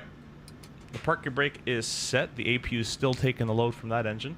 We'll go ahead and grab number 2. We can grab the seatbelt sign off. We can also grab... Oh, you know what? People are melting in the back. Grab the AP bleed. Should have got that earlier. And I forgot this through 10,000. Oopsies, I'm a bad Boeing pilot. Oh, well. Nope. Anti-collision light can come off. The fuel pumps, except for the forward aft, can come off. Griffin 9 Electric hydraulics can come up. Sierra 52 via Echo and There's Sierra. no steering. The transponder could be selected off as well. Sierra 5-3 via Echo and Sierra. 0 wings, 9 Foxtrot Kilo. And Griffin 9 Foxtrot Kilo. that was open the whole time. That's fine. Sierra 5-2. We'll leave it closed, whatever. Okay, Sierra 5-2, 0 wings. 9 Sweet. Foxtrot Kilo. I thought they would auto start deboarding, but I guess, again, PMDG doesn't have parked a bit too far. No, I didn't. It said stop. Deboard. Iberia 05 Mike Romeo, push and start approved facing south 12 Sierra 2. We'll set the chocks. We'll request the ground power. We'll request air conditioning as well. And we will open door 1L. And door 2 left. I don't know if they do both or not, but we'll do it. Looks like they do. Oh, look, they walked the ramp over. That's kind of cool. Look at that. Hearing stand for Foxtrot Kilo, just to confirm, after Echo 1, Sierra 5 or Sierra 6 to Sierra 5 2. Griffin 9 Foxtrot Kilo, after Echo 1 it'll That's be kind of cool. Sierra 5. Sierra 5 after Echo 1. I'll get to the comments in just a sec, guys. I'm going to reset my IRSs. I don't know if you're supposed to do this in this type of airplane, but I'm doing it anyways. It's a very CRJ thing to do. Too many button clicks. Portugal 1711, hold position, traffic pushing back. I don't think it liked me doing that. Yeah, in the RJ we do that. We reset it. Hello, Eurowings 9 Foxtrot Lima. But if you do it within 30 seconds, you just put the coordinates right back in. We'll leave it off for a couple seconds, maybe even a line. Taxi stand Sierra 50 via Echo and Sierra. Alright, off it is. Sierra 50 via Echo and Sierra. Eurowings 9 Foxtrot Lima.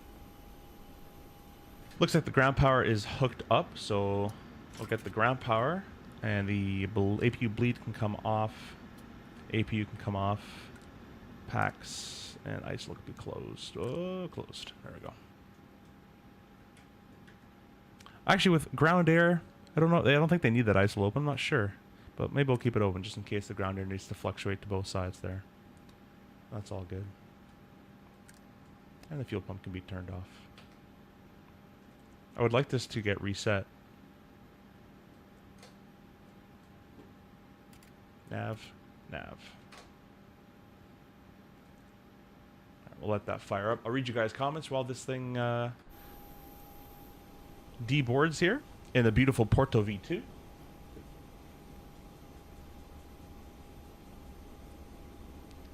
Good landing, a little firm but not hard. Yeah. Yeah, agreed. Skymaster, hello, welcome. Thanks so much for stopping by. I hope you're doing well. I don't see any. Looking forward to seeing the scenery. Yeah, this one's pretty good.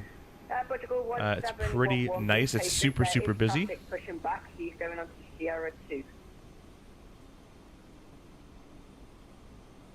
Why are you walking here? Just walk in there.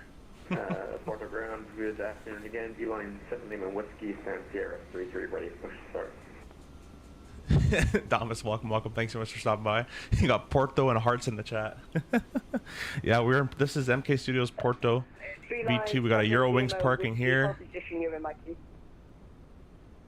I'm gonna actually I'll leave VATSIM running, but I'll change the frequency in a bit. We'll just tune up departure clearance. Yeah, this is the Porto scenery. I don't know why it's very stuttery here. It might be all the traffic today.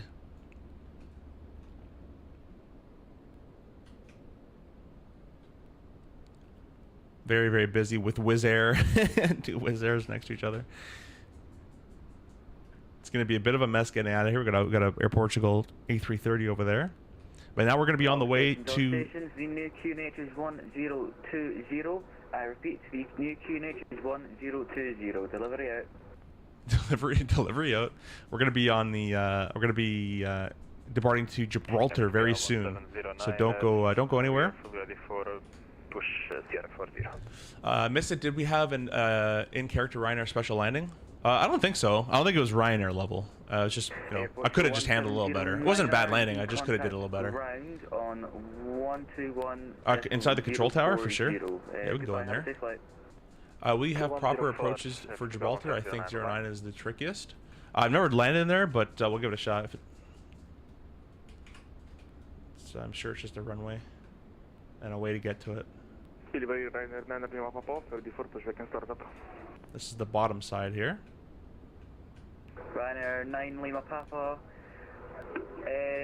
Stay with me. Ground is having a panic attack, so all stations that are ready for push. Give me 10 minutes and I'll get you over to ground. Someone has to clip that, please. Okay, thank you very much. Cheers. 9 Lima Papa. That could be 7-3. Yeah. A lot beat it, Massimo. Come on, the Concorde beats it. CRJ beats it. Oh, so some of them written it. Oh yeah, sorry, you're talking to Sky Master. Ryanair 3 Charlie Echo. You're clear to Manchester. 209 Echo. Dom, welcome. Well, thanks for stopping by. Where are you flying to now? We're going to Gibraltar. The textures look so real. They do look very good. Yeah. QNH is 1020. Manchester 9 Echo Escort 100 Scott 7537. Yeah, good luck, Cal. Good luck. As a Porto man myself, it looks so beautiful to see my hometown and airport. Yeah, dude, you got to buy this thing. It's really cool. Really nice scenery. Look at all these Portuguese people. They got Code Verde everywhere.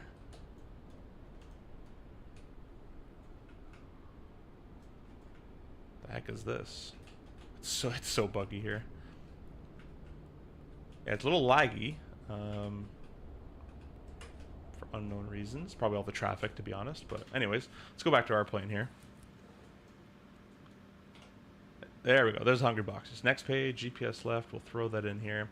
And we're going to start setting up for Postman 2212 for the next flight.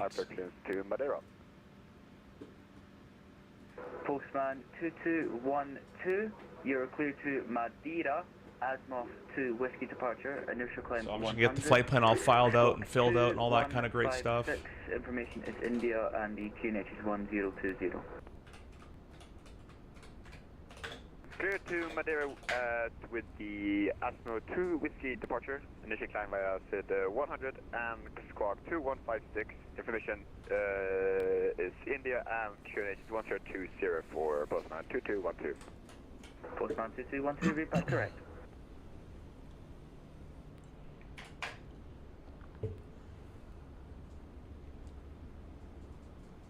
Look at that, GSX doing GSX things.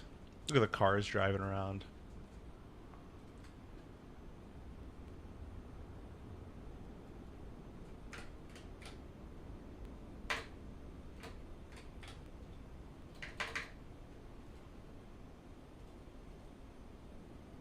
Just looking up Gibraltar's airport code. Stand by. I forgot what it was. Gibraltar. Oh, not there.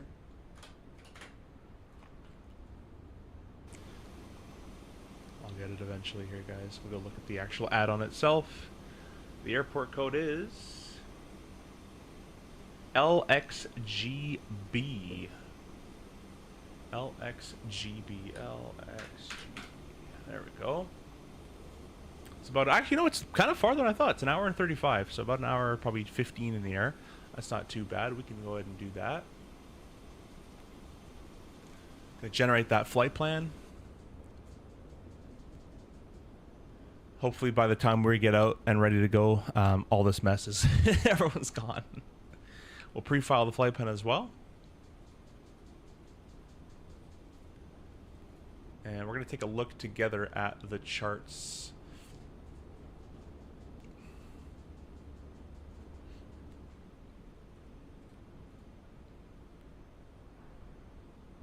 Oh, that's cool. They look like they have like some nice little short turns on final. That's not too bad. Are you with me? Yeah, we can do those, no problem. VFR approach chart. Visual approach. Nice. Yeah, this shouldn't be a problem. We can figure out all that stuff in the air. You had me worried. It was tricky. I will have to go doing... Oh, I read that one. Sorry. Francisco Sacarnino Pasteldanata Power. Pasteldanata, by the way, guys, which I did not pronounce correctly at all, is the custards, I'm pretty sure. Portuguese custards. I mean, lag-wise, I've seen worse. I have as well. I think it's just all the traffic, and the GSX people don't help either. It's probably actually, honestly, it's probably the people is what really doing it. I've got to get the scenery. I've been through this airport many times. Really? Okay. Yeah, I never knew that. Yeah, it's a good scenery. It just got updated today, or yesterday, actually. If you guys haven't already used, we have a Contrail discount code in the description. It's a one-time use. You can use that code to get this scenery, and even the Lisbon scenery, MK Studios Lisbon, is very good as well. The scenery's looking nice. I think so as well. Let's go ahead and we'll start preparing for the second flight of the day. Go ahead and request the route, and that'll be over to Gibraltar. We're going to go ahead and go route, request, sim brief. We'll set the payload. We'll set the fuel. We'll select the route.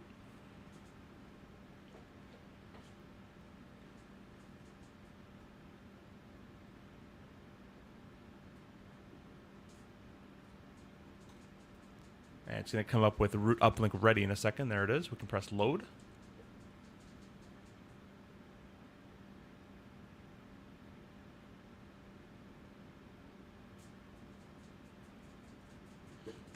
Oh, oops, that was the wrong button. I might have to lower. I have to lower some settings. We'll see how it goes, but it's still pretty good. All right, we're going to go route, departure, arrival, departure. The departure today. Station calling. Can you say again, please? The departure today is the PESU 9 Echo. You gotta love the departure names in Europe, man. They just put whatever they want. 35 is the active today. Departure, arrival. No stars at all. Into Luxembourg. So, or not Luxembourg. What did I say? Luxembourg. to Gibraltar. Alrighty, they're gonna be using most likely runway 27. Awesome, that'll be put in there. We could put a 10-mile fix just as a reference. Maybe 5-mile fix, actually, just as a reference. Perfect. Route, activate, execute, performance. We can request all the data, and we're going to flight level 390. Have you tried VR in 2024? I've never tried VR in 2024. I tried it in 2020. It was pretty cool. The performance wasn't great, and I just don't want to sit there with a VR headset on for that long, to be honest. Very good. Afternoon, Rhino 18, 06735 for 738, 7,800 India, clearance to Shannon, please. It's going to say uplink ready. Was that for Ryanair 2928?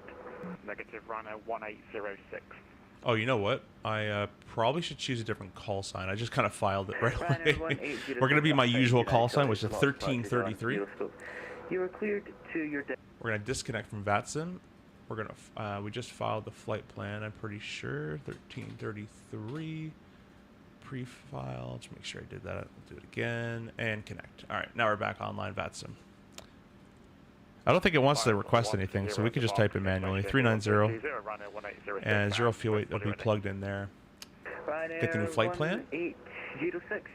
That is absolutely correct. The reserve fuel will be 1980, or call it 2.0. Now, 121.040. Bye. The plan burn is 5.4 with a total 11.7.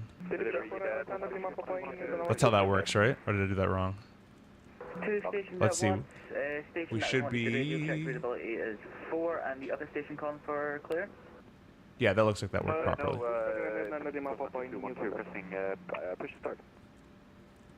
This guy's just getting talked over, over talked over. The cruise wins 293 at 27. Goodbye, and the station calling for iPark. Kind of wish this would go away because I don't want this to bug out. But anyways, performance. We can select our performance tool here, and we're Alpha, 35. We'll import. Calculate all that. I'm gonna turn the ATC off for the time being. Just do that. Alrighty, so it'd be flap 1. We're looking for the 83.5 on the N1, and to do that, we're going to get takeoff 2 with a 51 on the flex. So 51, takeoff 2, 84.3. They wanted 83.5, so we're good. We need to be above that N1 number. It's going to be V1 27, 27.30 with a flap 1. We'll enter the CG. And we can turn this on, see how close it gets. 20, 23, 30, yeah. Kind of, but not quite. 27. 27. 27. 30. And 5.14 for the trim.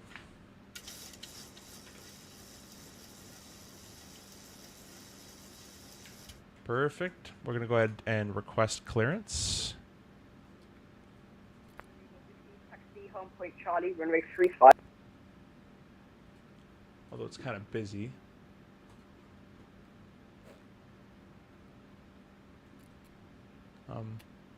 Oh, there's a Portugal 1709 behind the bit of a bug going on. Charlie is off taxi. Portugal 1709, once the B-line A320 passes from your left. I think we've had a WASM failure. Oh no, these ones work. By Sierra and Charlie. That works. So behind the B-line taxi to Charlie up to Golden. That's weird. Okay, I'll just tune it through VPilot only. Hotel on board, request IFR clearance. Let's see how long we have left in our alignment over here. 543. Information India is correct. QNH 1020. Currently at 0, Break, so you are cleared to your should be coming up shortly. By the Bengaluru 9 Echo departure. Initial climb is 100 and your squawk is 2076.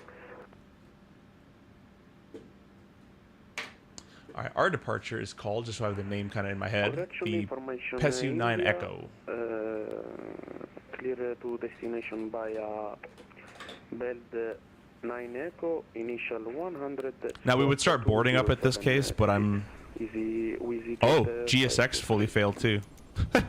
Alright, go away. Is correct. Call me when you're ready for push. Good old GSX. When we are ready for push. 2 stations at once. I heard both of you are ready for push. You can contact Grant on 121. I wonder if we're having any other bugs going on, because that's bugged out. I might just restart. Let's just keep it. I don't want to have any problems in the flight, so I'm just going to spawn at Porto again, and we'll just do it again. It'll be very simple. 5-3 was where I was. we'll get it up and running very, very quick. I'll put it in the turnaround state. I'll load all the stuff back up very quick, and we'll be good to go. Have you tried? I read that one. What is takeoff and land in VR switch to flat screen for cruise? Yeah, you could do that. I'm scared of it crashing. I used to do that quite a while ago in X-Plane, and I'd have my sim crash a lot. So now I'm just like, I'm scared of it. We'll leave it in this kind of a panel state here. Everything's pretty much ready to go. Grab these back on. Yeah, IRSs are already aligned, so we'll leave it like that. Go over here, turn this on, request the data, and FMC.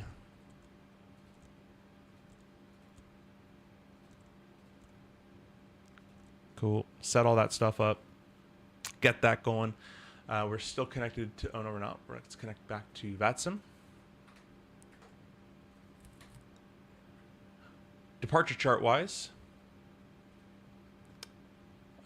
it's going to be up to looks like 10,000 feet, so we'll leave 10,000 feet in there. Runway 35 will be 351 in the heading.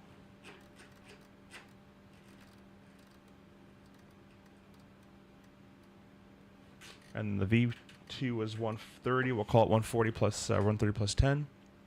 We'll load that back up. And we're going to call 18930 for departure clearance. Hey, these work. Good.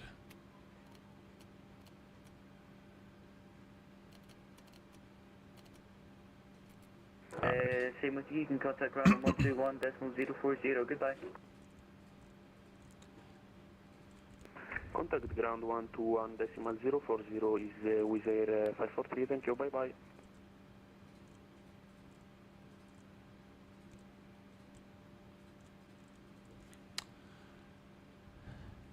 Cleared to Ryanair 1333, stand 053. Information hotels requesting IFR to Gibraltar, please. Ryanair 1333, information India is now current. QNH is 1020 Brick, you are clear to Gibraltar.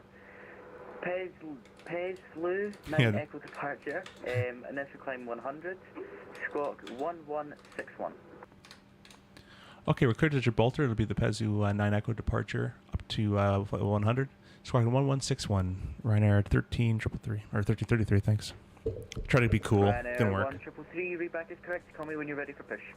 Okay, we'll call you for push. Ryanair 1333. Thanks. Alrighty, that's all been done. Performance. We'll try this again. We'll press request. See if it can grab it. Didn't like it last time. Not gonna do anything else but just wait for this. Okay, I think it worked this time. We'll press load and we'll execute. That's all good. The planned fuel is 4 point something. Station calling, hold position and contact ground on 121.040. Have a safe flight, bye. 5.4. It's fine. Like that. It was 50. Yep, 80 because 83.5 was it. We'll call it 48. And that's good. CG flap 1, 27, 27, 30. Cool, that's all been done. We'll go route and copy. Secondary route, go ahead and start the APU. Left aft fuel pump.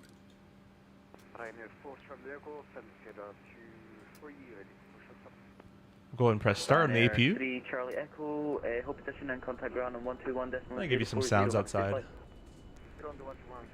I never crashed Marine 24 and have done it probably 20 times, switching from flat to VR. Nice. Okay, I'll have to give that a try. Yeah, I haven't even bothered with that, to be honest, but I'm sure it's really, really nice.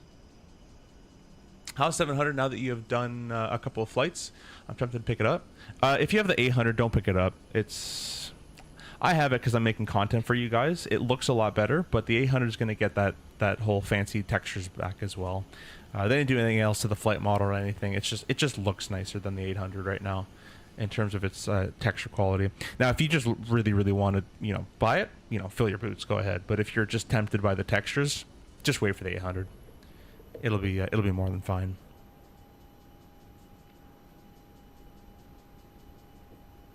Skymer says, I got this scenery. I've been through the airport many times. You have, eh? I've never been here at all. My first time. German Cargo 5, Lima Mike, home position and contact ground on Alright, the APU is up on the line. We can grab the generators on the APU. Ground power has been taken off the bus. APU bleed can be selected on as well. The belt's already on. I can go on as well, why not? It's an even day, it's the 12th. We're going to use the left ignition. And ready? Let's put in our squawk code. Oh, then we'll put in our pressurization as well. We're squawking 1161. Awesome, it's already turned on. We're up to flight level, it's pretty high if I remember this one. All stations are ready for push. Give me 10 minutes so ground can get rid of everyone else on the ground. Aw, we just got held back. 10 minutes. Alright, with 10 minutes, I'm turning the APU bleed off and I'm turning the APU off. So let's put the gen back on the ground power. APU can come off. We're not gonna burn the APU for that long. It's gonna burn a lot of fuel up. Let's see, Gibraltar. 11 feet, so we'll just leave that at 0. And we're going to flight level 390. That's freaking high, but we're going to do it. We're going to do it. Well, we were just about to get going. I'll leave you like this for a bit. Actually, I'll leave chase plane up for a little bit. Put the cinematic views on. There we go. Yeah, ground is quite busy. I'll let him know, just in case he wants to fill us in, though. And delivered to Ryanair 1333. We are ready to push. We have shut down the APU due to your message, so just let us know in advance when to start it back up if you can. He's be like, no, call me when you're ready. Ryanair 1333, Roger, I've got you ready, so if you give me 5 minutes, I'll get you to go over the ground. Okay, sounds perfect. We'll start up in 2 minutes here. Alright, well, in the meantime, let's go ahead and, not that, ground services. We can go ahead and just close the door. Don't need to really have that open. Auto delivery, good evening, Easy 38, Hotel Mike. Get rid of the stairs.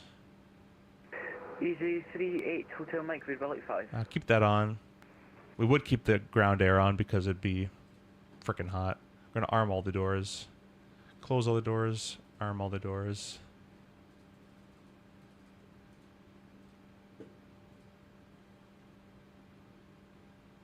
Is this just frozen now too? No, we're good.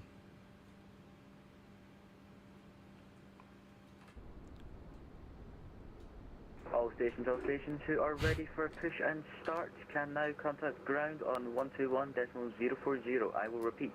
Everyone who is ready for push and that was start, not 10 contact minutes. Ground on 121.040. Goodbye.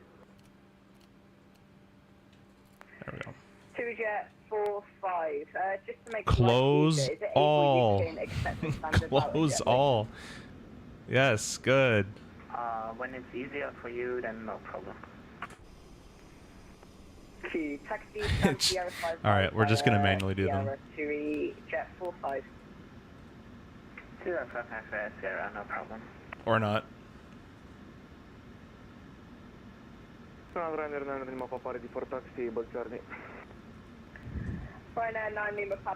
Oh, this is bugging out heavily right now. Okay,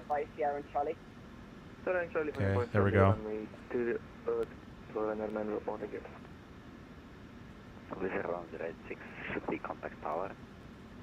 Disarm, close them all. With Arm them. 1086, my apologies, contact tower 118.005. Can't make this stuff up, guys. This is like the simplest task, PMDG. I need you to close the doors. Charlie Echo, contact tower 118.005. Alright, so the far for Chalker.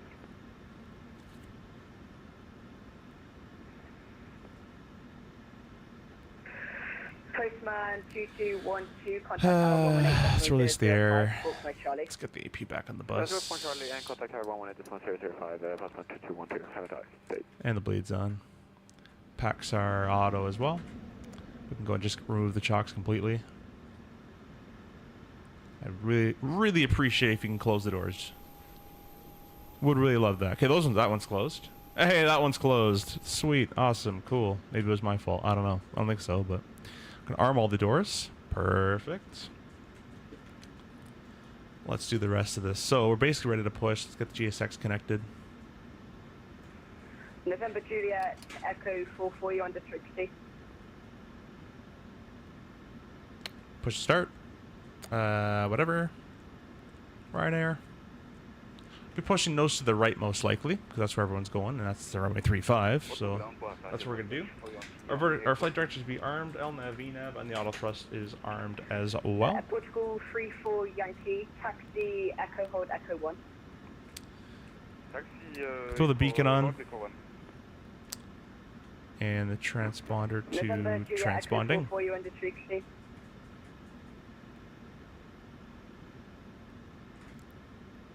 Nice. I was gonna say my engine's running. I'm like, I swear I looked at this and they were off. There's a lot of wind if those are turning that quickly. Ground fraction 44, Echo 1. Fraction 44, taxi Sierra 64 by Sierra. It'd be really nice if PMDG can get the ground GSX integration. That'd be really cool. I don't know why they don't have that just yet, but they don't. Stand Sierra 64, fraction 44, thank you. That sounds Burke. Appreciate that. Cargo fraction on my crew, 6 feet. Welcome to Europe. Alpha level liveries are something different. Holy, looks good. Yeah, they look really good. XYI Yankee, Alpha 1, German cargo fraction on Mike. Ground Ryanair 1333, stand Sierra 53, information is ready to push. Ryanair 1333, thank you. Push start approved, facing south onto Sierra 5. Facing south, Sierra 5, push approved. Ryanair 1333, thanks. Alright, nose to the right. Park and brake is off. All hatches closed, the door, the beacon's on, and transponder's on. That technically should be on, and we're going to start engines so we can start the rest of them as well. There you go. There you go. Taxi to holding point Bravo by Sierra Bravo. That guy's having a glitch fest over there. What's the ground? You can please confirm your gate.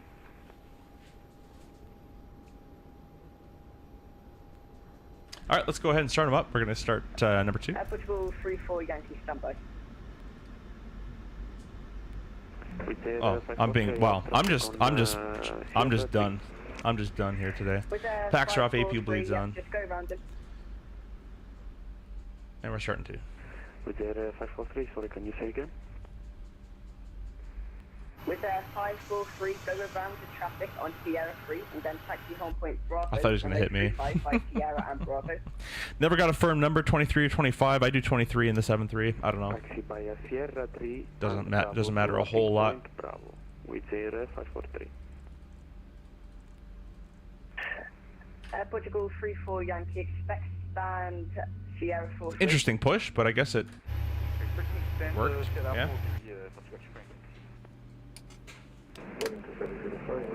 Parking brake is set. Fueling 2705, visibility 2, background Put the noise. sounds up a little bit for you. Fly with Adam, hello, welcome. Thanks so much for stopping by. Hope you're doing well.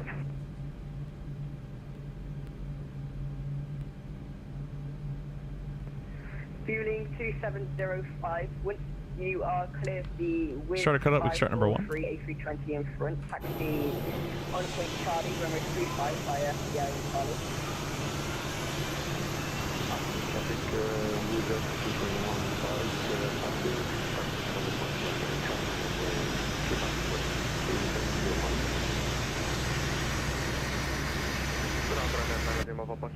Tower.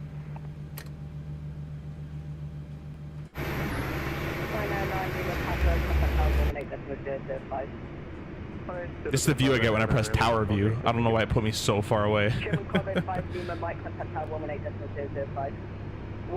There's us. Got a tap 330 on the right. Aerologic 777 over there.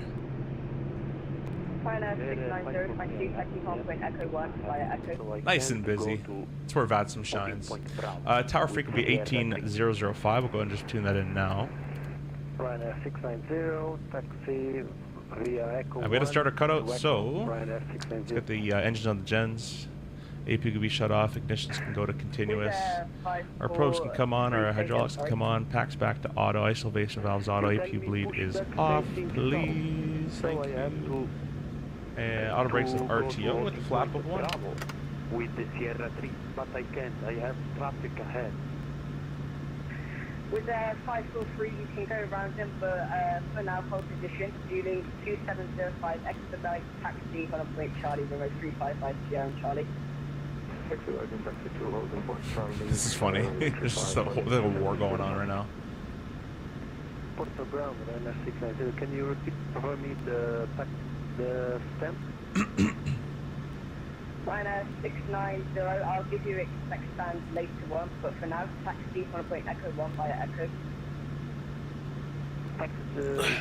Alrighty. To Echo, expect later stand number. Thank you, Ryanair 690. With 543, is that better for you? Can you taxi home point Bravo via Sierra and Bravo? Taxi loading point Bravo 1 via Sierra and Bravo, thank you. With their 543. Fueling 2705, contact tower 118.005. Only 118.005, have a nice day, volume 2 Ground Ryanair 1333 is ready taxi as well. Ryanair 1333, stand by. Yeah, I just throw my name in the hat. Alpha, how long is it until taxi? We are fully ready, but there's continuous chatter on the frequency, so there's no chance to get through. Okay, he's gonna give him taxi, he's gonna give me taxi, so marker breaks off. Taxi light on. Taxi home point Bravo, runway 355 Sierra and Bravo. Sierra Bravo, holding for Bravo, runway 35, so it's Zulu Alpha.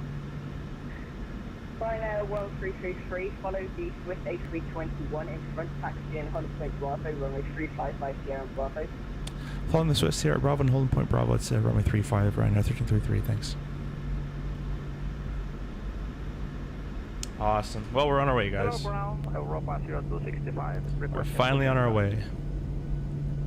A little bit of lag. I'm just going to restart GSX so it just goes away. Europa 0265, hold position, I'll call you back.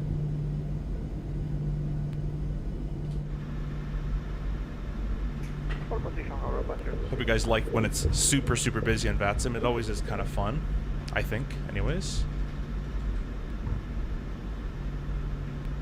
With 543, contact tower 118.005. 118, decimal, can you... Sorry, I was changing my Moza settings. We're just going to change the yoke a little bit. It'll work better now. Contact tower 118.005. That guy's speeding. That guy's going for it, man. How long did the Moza yoke take to ship for you? About a month and a half, actually. It took a while.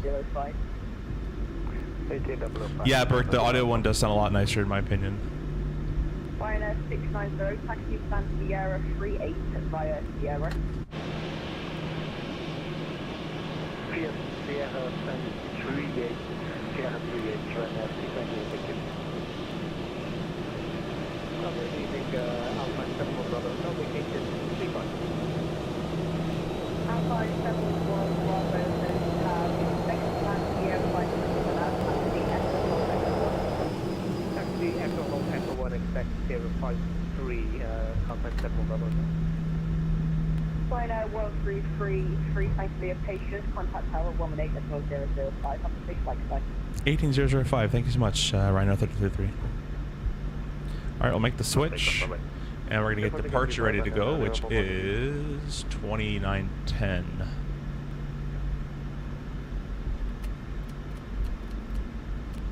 910. Alright, coming to a stop, taxi light can come off.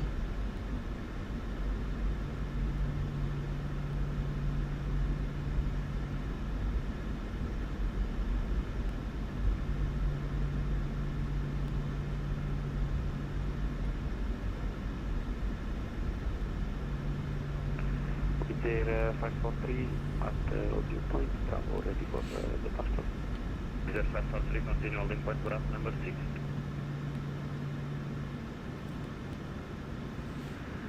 Continue Bravo, number 6 with there 543. Alex, welcome. Thanks so much for stopping by. Go back and check our arrival. We just landed into Porto here. And you can check that we landed, I think it was okay. And then we're going to go into Gibraltar now as well. So we're flying to Gibraltar. Hey, Classy Traveler. Thank you so much for stopping by. Good morning to you as well.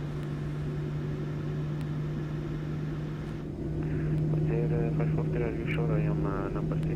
Because my departure time is very late. Yes, you have you are now number 4. Number 4 with the 543, thank you.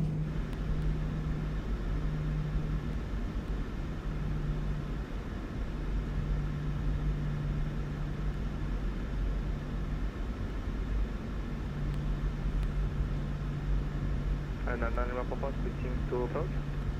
Approach 120 bye-bye. 20910, bye. Thank you for control and Papa. Airport 1 to expect plane landing clearance. Plane landing clearance at Gal 182.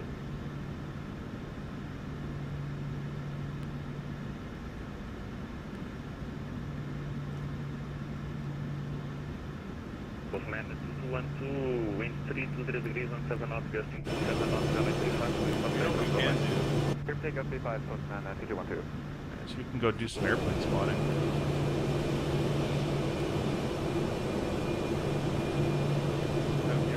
That's kind of weird. Chase plane's kind of bugging out. It doesn't identify this airport.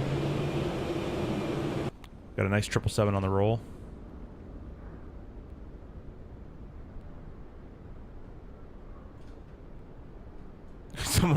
Someone's taking an intersection departure.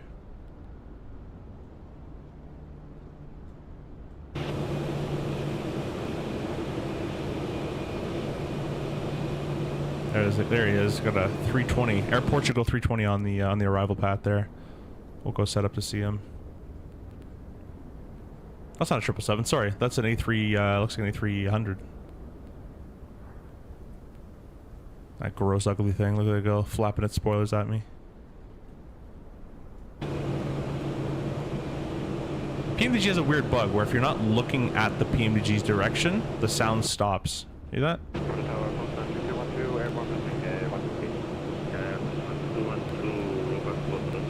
Have you done Southwest ops in 700? Not yet. Everyone's kind of already done that, but not me.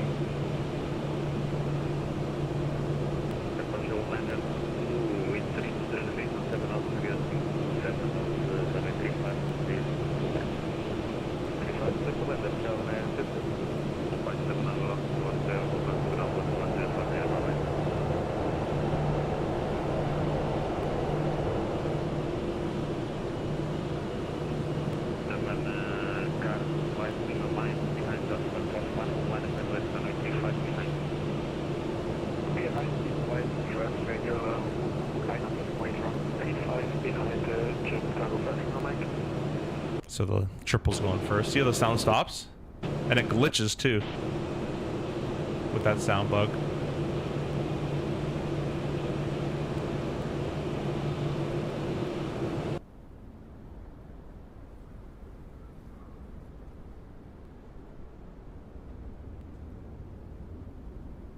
Boom. Nice.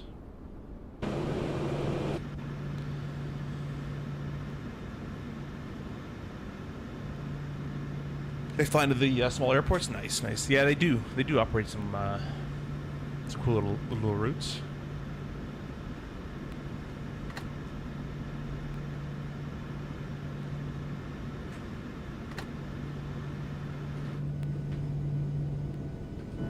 Oh my God, the performance.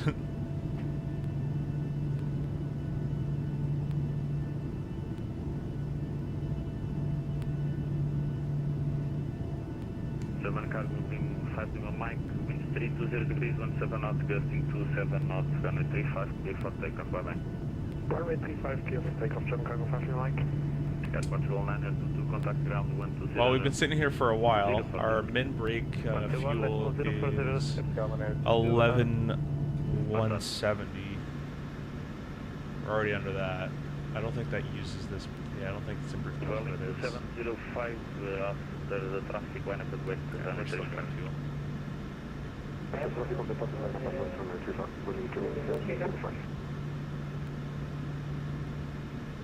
German cargo, 5 Lima Mike, quick takeoff.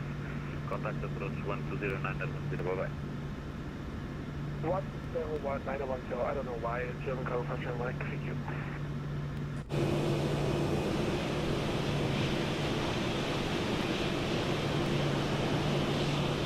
That's German cargo? What the heck?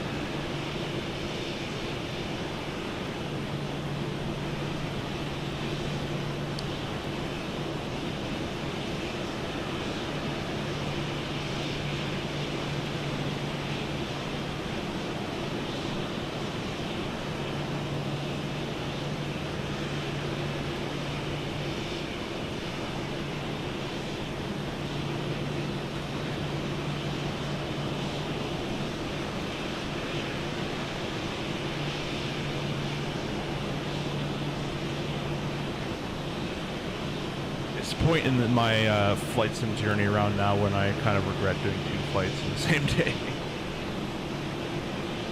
I'm hitting utter boredom.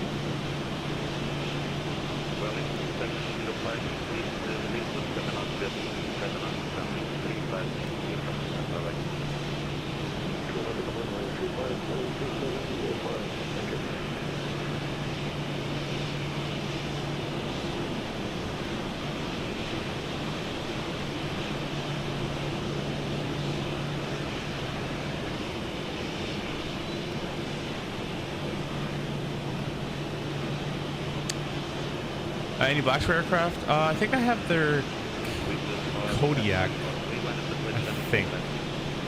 Hard to break this up.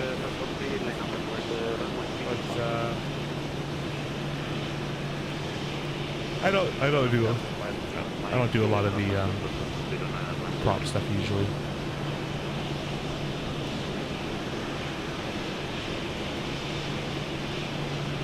Duke is excellent. Yeah, I've heard that. I've heard it's actually very good.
I thought he was gonna fit 2 in 1. I thought he was gonna fit 2 in one go there.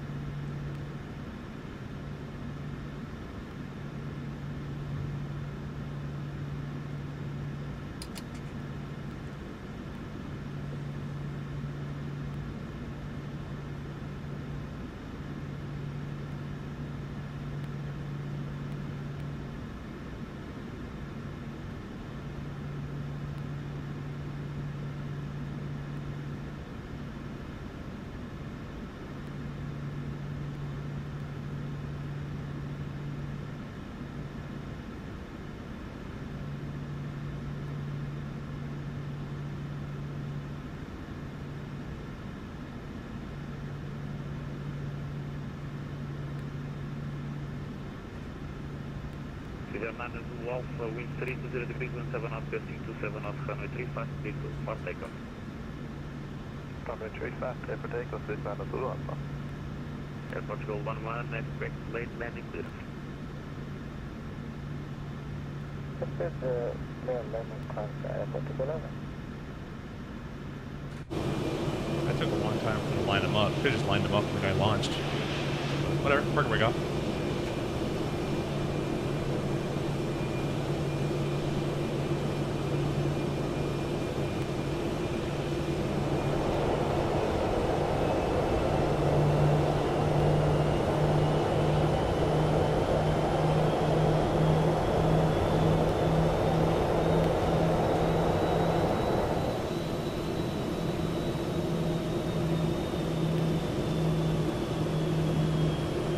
Dude, clear takeoff. You gotta go. He's not gonna. This is a go around.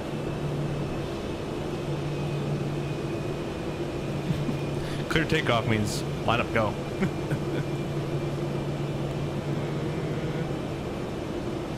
It's about 15 seconds. You know what? I might squeeze it in.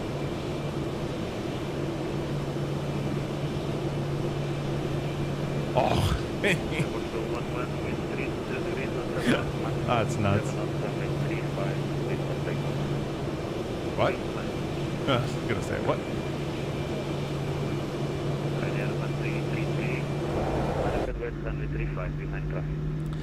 9.35 behind. Right now, 333. Alright, we've got our lineup checks out of the way here. 120.910 Alpha.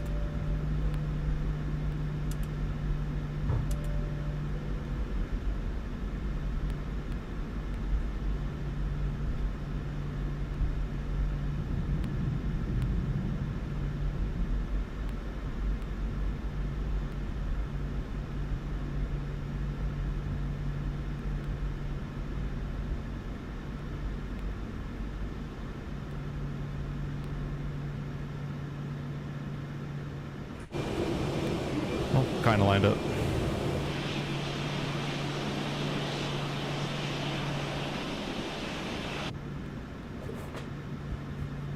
All right, if you guys are ready to go, we can go ahead and put your flex emojis in chat.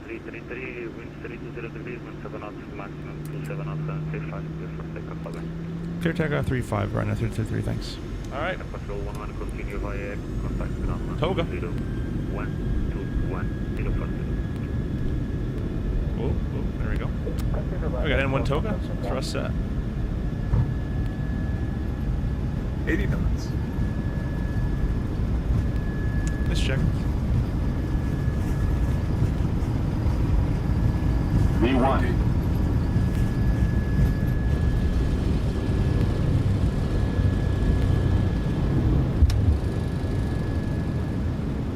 All right, gear up. Positive rate.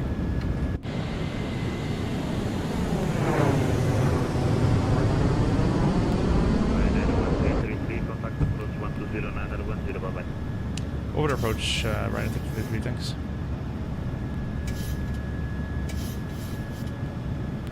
There we go.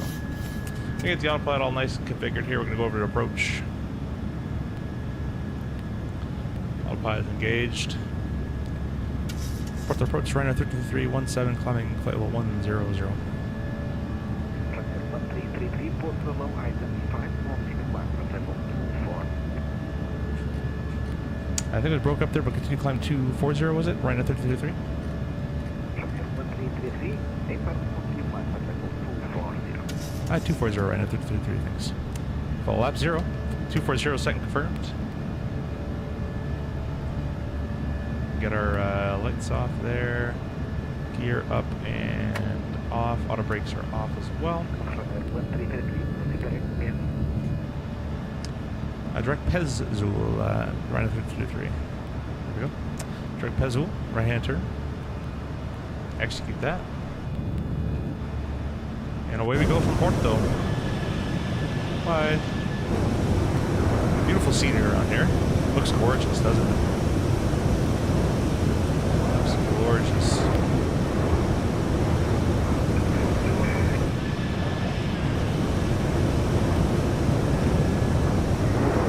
Going to join you a little delayed? No worries, Viper. Yeah, a lot a lot of delay getting out of there. Standard. Wait. You think your microphone is making a very loud noise, sir. It's completely unusable. Yeah, the mic's not nice. Yeah, we got some bumps. We're gonna leave everyone seated for a little bit till we get a little higher.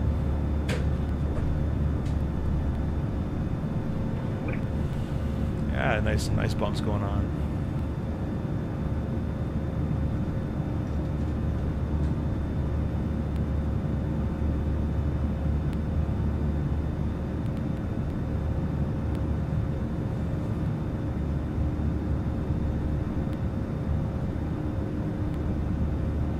Let's go take a look at that Wingflex.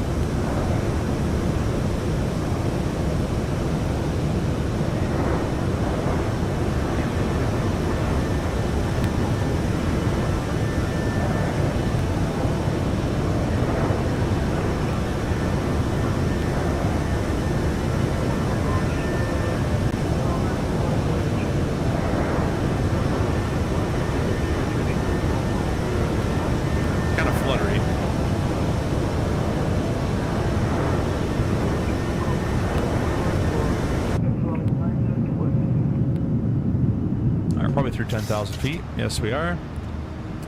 Lights are out. The pressurization is checked. The belts are still on. We can let the FAs go out of their seats. And ignitions are on.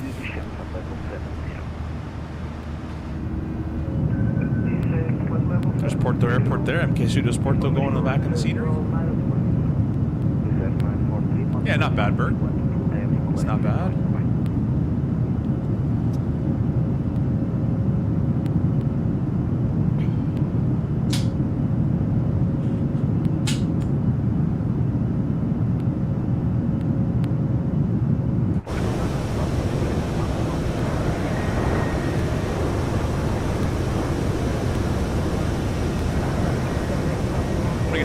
Guys, we'll be just right back. I still hear DC, so I might run back.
Favorite era of airliners? 70s, 80s, 60s, 70s. 60s, 70s, my favorite. That's the start of the jet age. It was awesome.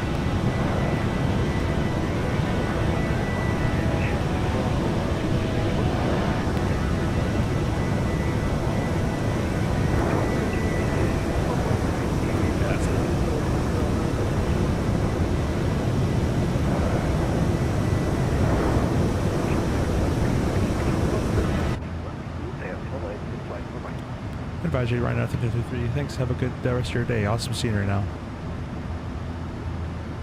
Didn't get it. He's like, what? Alright, well now that he's giving me over Unicom, I'm going direct to the MAR VOR.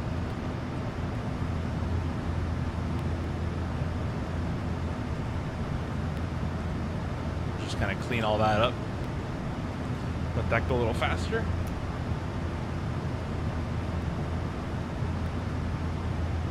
Let's take a look at these approaches, shall we? use 27. They have a SRA runway 27 approach, civil approach, civil used procedure. The radar vector for this approach is pretty simple. Radar fixed 5 miles, mandatory 15-20 feet. That one's pretty simple actually, just a straight in, so that's not bad. The visual approach chart.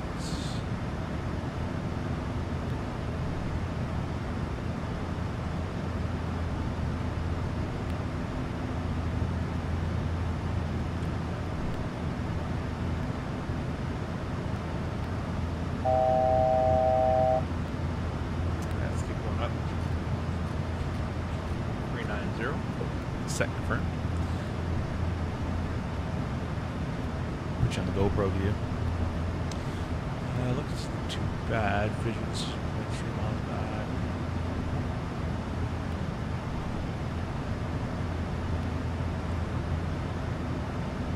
Definitely 09 has the cooler approaches. 27's kind of just straight in, which is fine for today. We'll probably definitely be coming back here to try it out.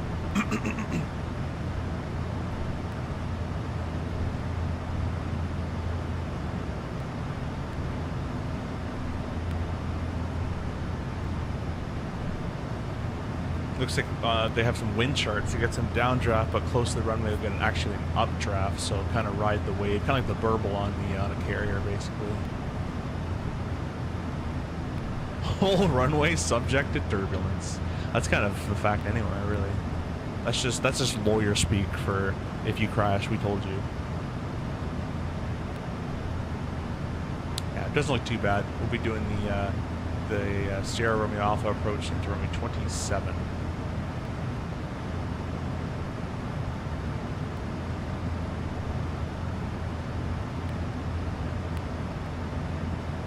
So let's go ahead and go back in here. Departure arrival 27. Let's put a 10-mile fix out, or not fix, but extended center line there. And then I don't know if this will work, but I'm wondering if I can copy that slash slash 5. No, can I do slash -5? Okay, perfect. And we're gonna do let's see, 15-20. Awesome. And then we're gonna do this slash -10. Oh, I guess I should have done it the other way around. Well, that one doesn't work. Okay, that's fine. We'll just have that one to aim for. That's okay. We'll go ahead and execute that. Maybe I can execute and try again. -10.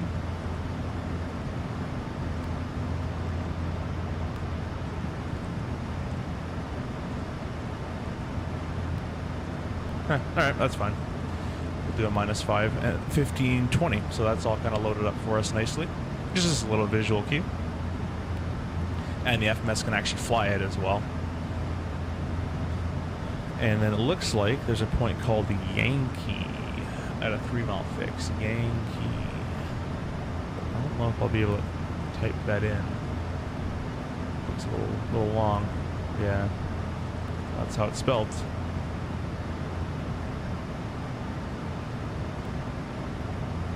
Radar fix, radar vectors to point Yankee. I don't have Yankee. I can't do that. That's okay.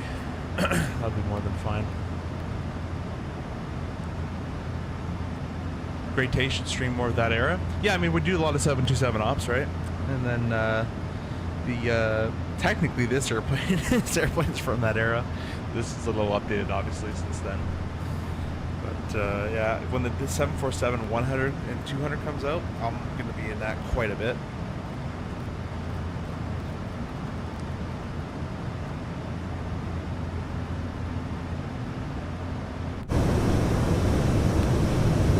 Really appreciate you guys all stopping by.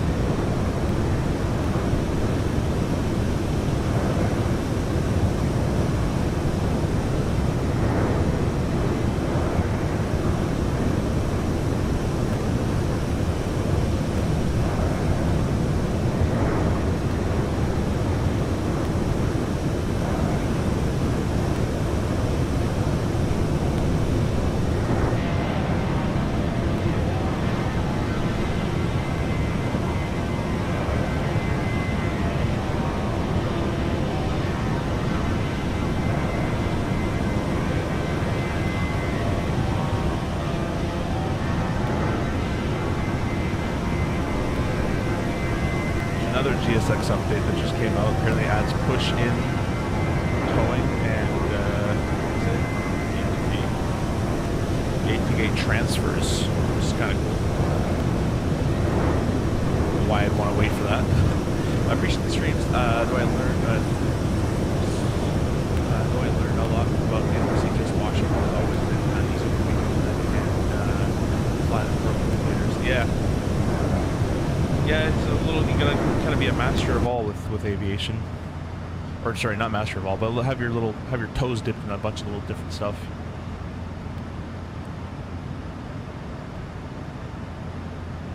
Yeah, basically this is my 10-mile fix is right there. And that has it at 32. Let's see, we want to be,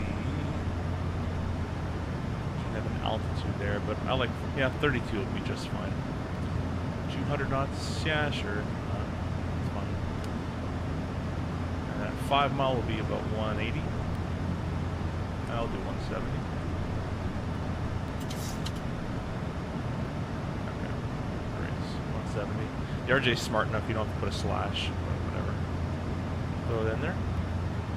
Drag required after 2102. Yeah, no worries. We're gonna have flapping gear. No worries, airplane. Just chill. Top descent is coming up, so we'll do weather weights plate at this point. We'll go ahead and grab our weather here. It's 240 at 17, no gust. It's all beautiful skies. 1014. Down there. So everything is looking pretty. Do this, and performance tool, landing en route, landing room at 27, import, and calculate. We're here for 130. It's calling for 113,000 pound landing. Let's see if that's accurate. We'll be landing with 6.5 on board. This is the button I'm looking for. Call it 7. Yeah, that's close enough. That's actually pretty decent. Approach, they called 130. This is calling 126. We'll call it 130.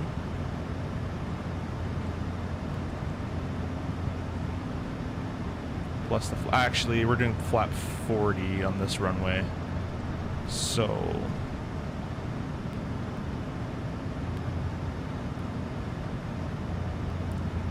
$40, and we'll do. See how that does a difference a little bit. We'll also do auto. Max auto. Auto seems like a lot, but I kind of want it, to be honest. But we could do 3, and then we can do all operative. That even do anything that different? No. We'll leave it on no consideration. We'll have 1,005 remaining with auto brake 3. That should be fine. It'll be a flap 40. And the VRF now have 127. That's 38 for 37,000 feet. Plus 5. 133.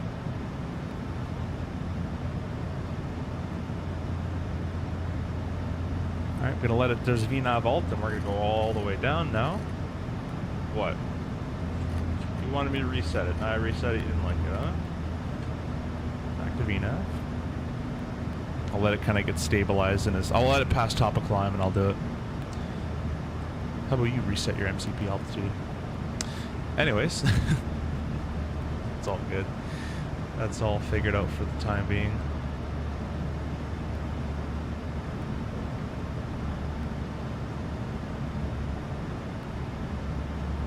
Pitmoss is 22 miles away. 6,000. 10 mile. Yeah, that should be more than fine. That should work out quite well. And there's no one else here, so I'm just going to go ahead and connect these all up.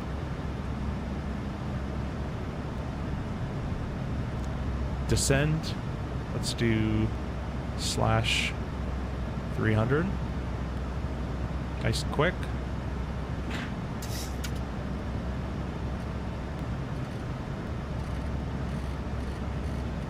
Setting the MCP altitude all the way down to 3,000 would be more than fine for me. Good. Check all target. 32. 33. Perfect. We'll set that. 3,300 set there. why it's, yeah, oh yeah, we do know why it's 240 now. We'll leave it like that. Yeah, so that should all be good to go. What's your cruise looking like? Optimus 40 grand. We could do 41, but no point. We're going to be descending down. Doesn't really matter. Cool. We're all good to go. Let's set the belts off. People can go take the P's and Boo's, or auto, I should say. And we're just cruising. We're just cruising. Everything's ready to go. Yeah, flying all the different eras of jets really helps understanding all the systems. However, I'm waiting for the kind of man flying instead of over Alliance automation. Students can struggle. Oh, 100%. Yeah, I don't even like when they teach students G1000 to start. It's a bad idea. Eddie says, question, what update is GSX on? I have no idea. If you can keep track of GSX updates, you have mastered a talent that I have never been able to. I just spam update whenever I can. And it seems like literally every day there's an update. So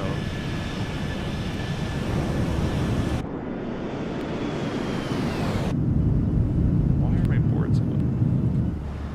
Has it been up the whole time? Maybe my Bravo's screwing around a little bit. Or I clicked a button somewhere.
Mr. Dominic, hello, welcome. Good morning, if you just woke up. We've been streaming for a bit. We just did Sevilla to Porto, and now we're doing Porto to Gibraltar. Some 700 Ryanair stuff. Ryanair doesn't do this actual flight, but you know me, I don't care. In my world, they do it. Look at those. Look at that. The anti-ice darkness on it. That's pretty good. I'm starting flight training IRLs here soon. I'm trying to fly planes visual more. Yeah, 2/3 one sky. Got it used to looking outside. You get used to it. I wouldn't stress too much in the flights to get yourself ready. It doesn't matter really. You're gonna have to unlearn bad habits and good habits and all sorts of stuff, and the road flying will be all different. So, but it is definitely fun to do the flights that you think you're gonna do and that kind of stuff.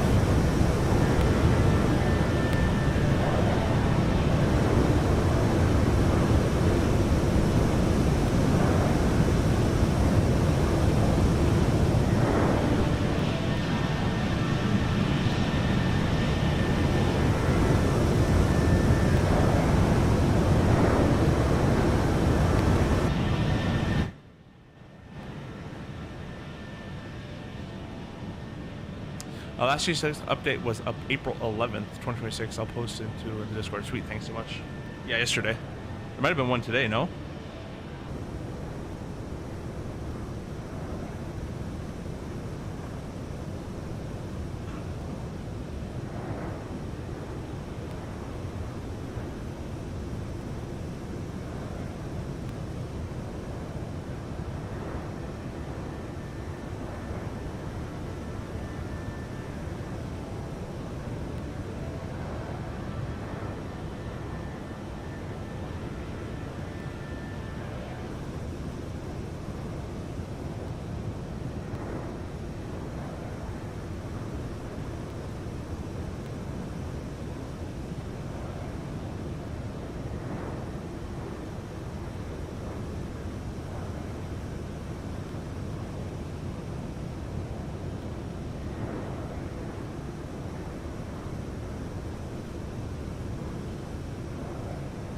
Thanks for this. Got a few hours. 172 Piper and gliders. Nice. Yeah, the Piper's a cool plane.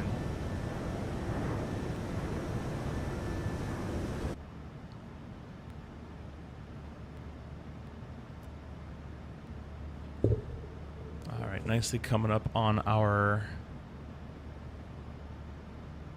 top of a descent. Briefing for this one will be, it's going to be a 10-mile final, and it's going to be a visual approach. Never landed here before. Short runway will be flap 40, and we'll make sure to get it down and stopped and before the end. That's kind of the main goal. That's about it. We'll be about 15-20 feet back, 5 mile back, and we'll fly it visually from that part on. It's going to be, hopefully it's going to look very nice. Oh, I'm going to press settings real quick. I've been meaning to change this really quickly. And my Moza yoke hardware, I'm just going to dial that back a little bit. It's a little rough. Just a little rough there. There we go.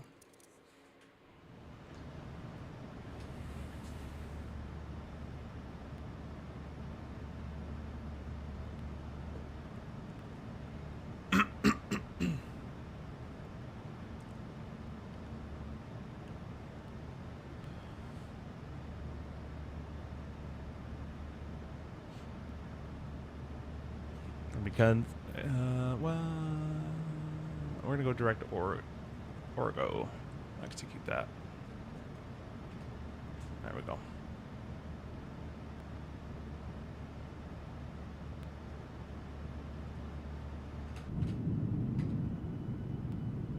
Alright, I'll be right back, guys.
All right, I'm back.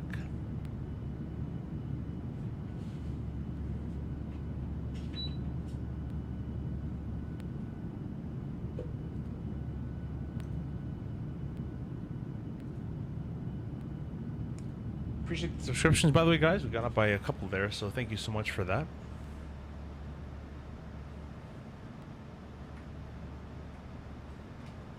Oh, that's why I kept saying it. Init index perf 390.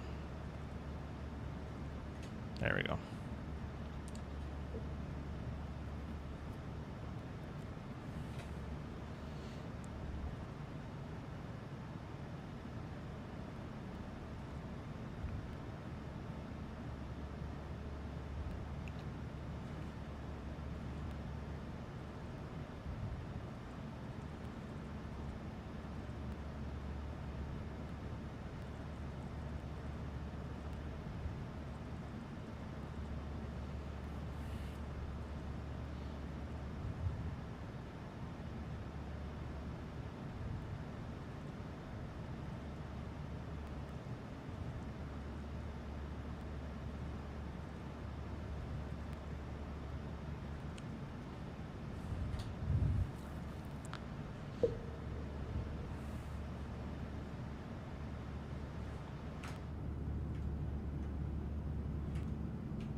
Have you ever done formation flying in MSFS? Had fun doing formation flying in bush flights on multiplayer?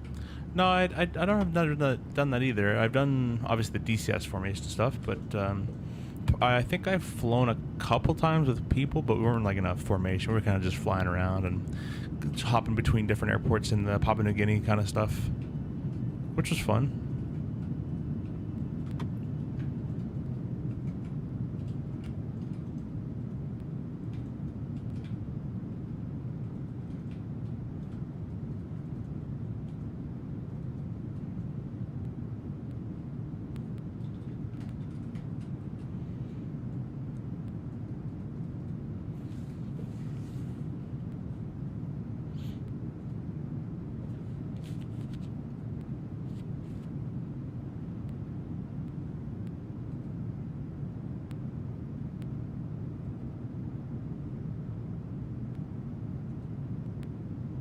Is there no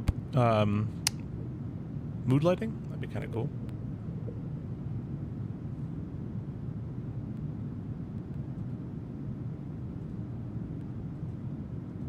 There's a lot of coming soons.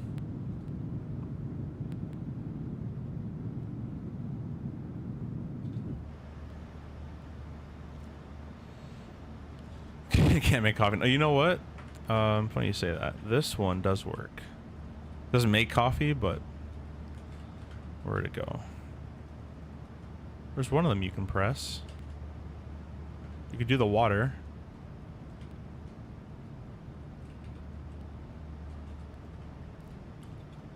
I thought there was one to press. I swear there... Oh, here. You press this one.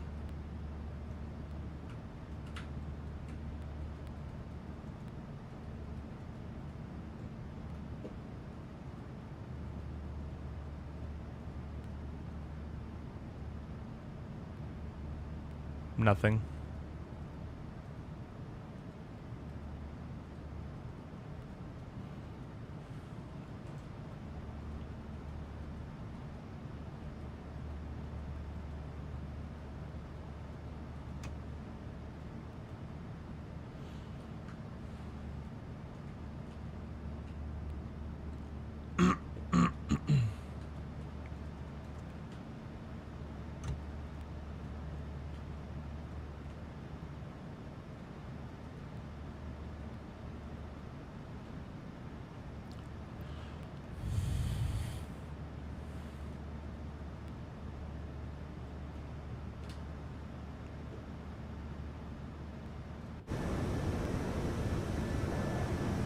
What a call sign. Yeah, 1333 is my anytime I go on one of my fake flights that I make for myself, I just call myself 1333. It's actually nice because when it's busy, like as soon as I hear like so many threes, I'm like, that had to be me.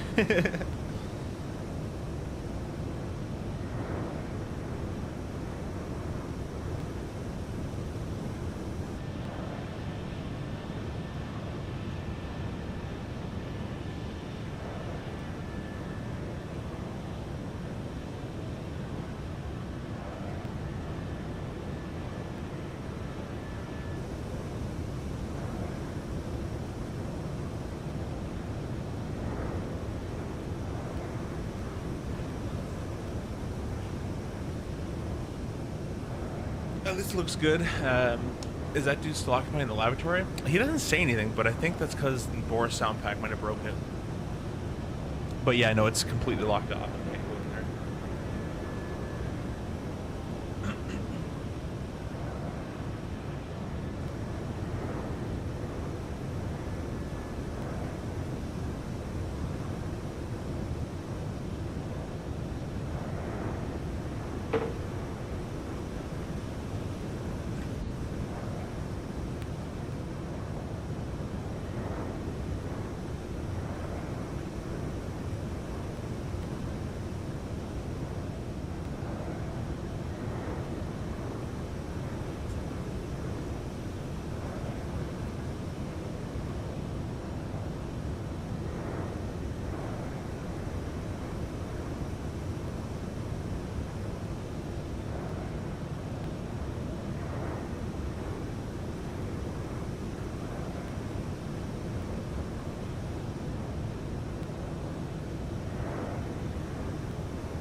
Alrighty, here comes top of descent. Tried any G airplanes on 24, like default 172, thought flew like trash. Yes, this 172 feels absolutely terrible. It's a terrible flight model. It's a terrible everything. Looks okay, but yeah, it's not good at all. I have done the Piper Aerostar, which we're going to be going back in that. I always say that, but I do need to do back in the Aerostar. And Comanche is very good too. And did the Kodiak a little bit, but it was a little buggy when I tried it in 24. But yeah, I don't know. I'm just not big on GA. I think if we get a 172 from A2A, which I think they said they are making, I'm gonna make a tutorial series on that. Like how I used to teach it, and then. But yeah, there's just no G airplane I really care for. And also, people don't really like watching GA when I stream it, so.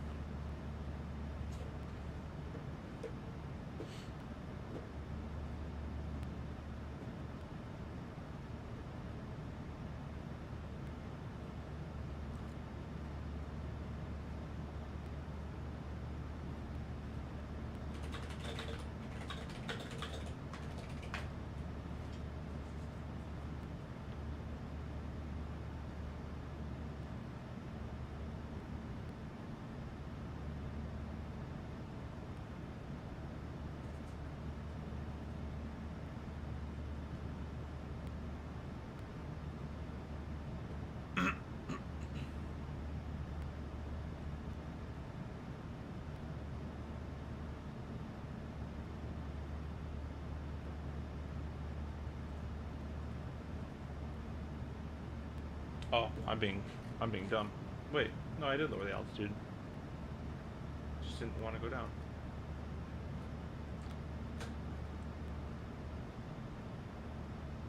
All right, we're gonna go vertical speed.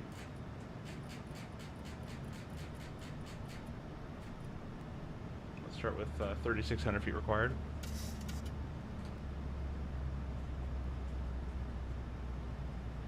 Seems like it's a little quick to react to that. And not quick enough on its thrust. We'll try VNAV alt intervene, VNAV path. There we go. It's weird that it didn't cycle over on top of descent like it should have.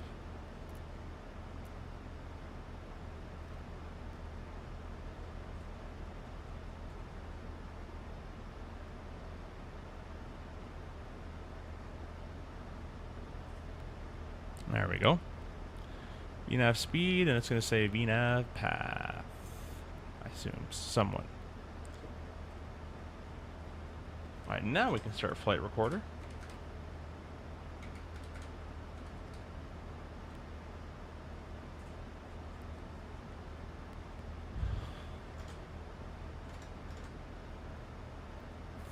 Best default GA is probably still the TPM 930. Yeah, that one was kind of cool. I've flown the Diamonds a lot in 2020. Yeah, the TPM was always a cool one.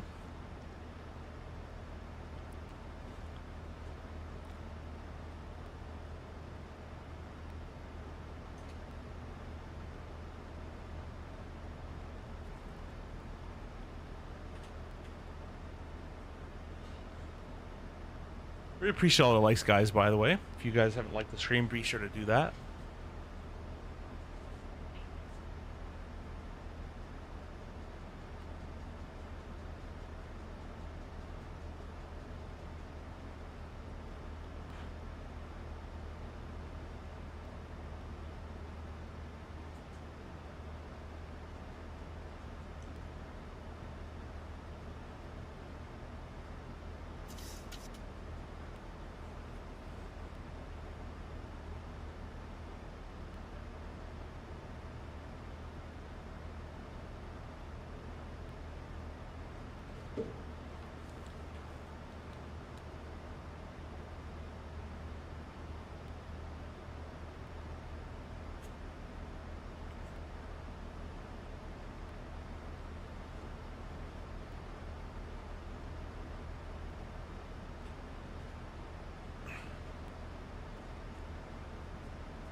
this thing a little more drag to help it get back to its path.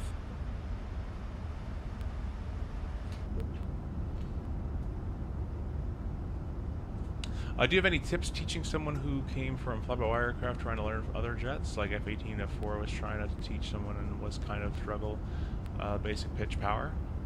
I do. I don't know really say the tips, but I'd usually just have a full session with that person, and I'll explain what angle of attack is, because most people don't even know what it is, what affects angle of attack, and then I would stream how I do it, and then I'd watch how they do it.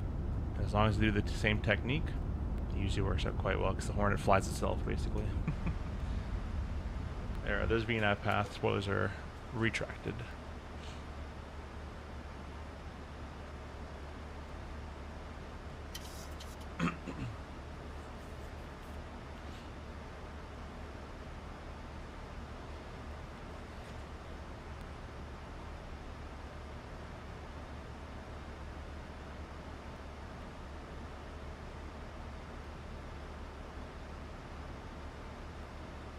And I don't start with landing either. I start them leveled, and as long as they can hold level with their gear and flaps down with the Hornet, then I have them do turns, then I have them do climbs and descents, and then I have them finally do the actual landing part.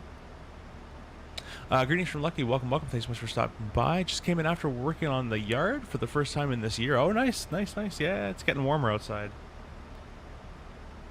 Well, good time to drop in. We landed already in Porto already, and then we're going from Porto to Gibraltar. So we're doing that.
We're going to put on the terrain mode. We're going to put the belts on early here just in case it starts to get a little bumpy. Over the rising cumulus granite. Yeah, no worries, Brick. Give it a try. I find if you can teach that stuff, it makes a lot more sense after yourself as well. I also have a video on it on the channel if you want, Burke, as well. If you go search on videos by oldest, it'll be maybe... Actually, search by most popular. It'll be like maybe the third or second video, or the third or like fifth video I have of most popular video of how to achieve and maintain on-speed angle of attack on the Hornet. That might help as well. Gibraltar traffic ET37, November uniform inbound, Ogrock. Expecting the Sierra Romeo Alpha approach runway 27 and descending through level 150. My last call, it's Sierra 1333. We're also inbound, same intersection, about 500 below. We'll vector ourselves off behind, and we'll come in for the same approach. Perfect. Thanks very much. We'll go ahead then and we'll keep our speed up for this operation. Check, thanks. We're 300 slowing. Cool. Alright, let's slow 250. Speed intervene. Vertical speed 15.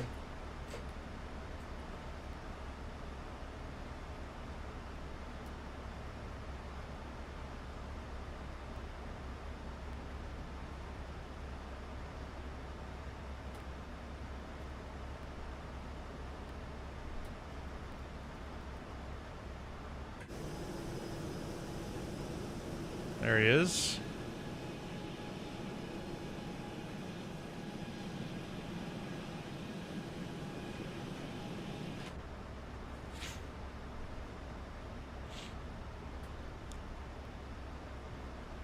And we'll start to turn back in.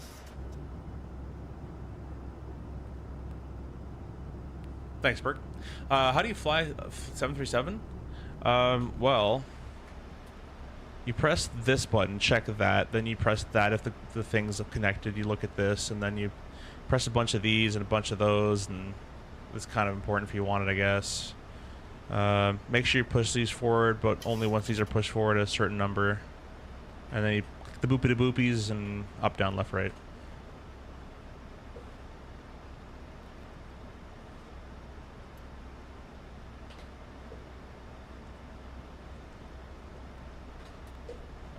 Alright, direct, LNAV.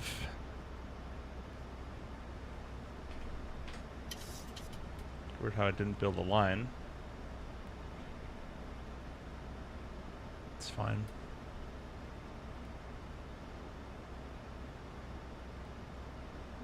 Alright, come up on 10,000 feet. We'll get the lights on, the pressurization's checked, ignitions are continuous. Belts, give them a double dime here.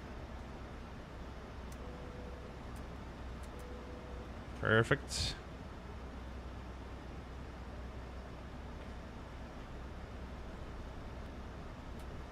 And we'll go and execute that. Should be enough spacing built in for that guy now. Gibraltar traffic, DC-37 November uniform, reducing speed 250 knots at altitude, correction by level 100.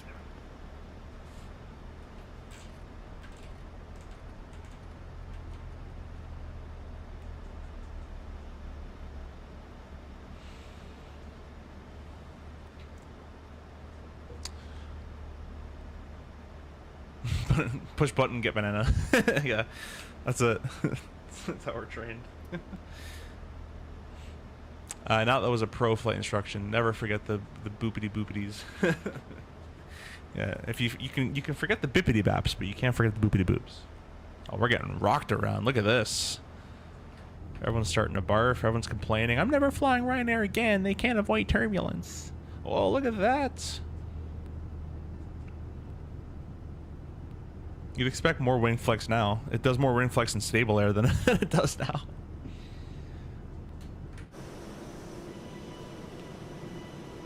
Might be the wake of that guy, maybe? I don't know if that's modeled. The wind's pushing that wake, so it shouldn't be that bad over here.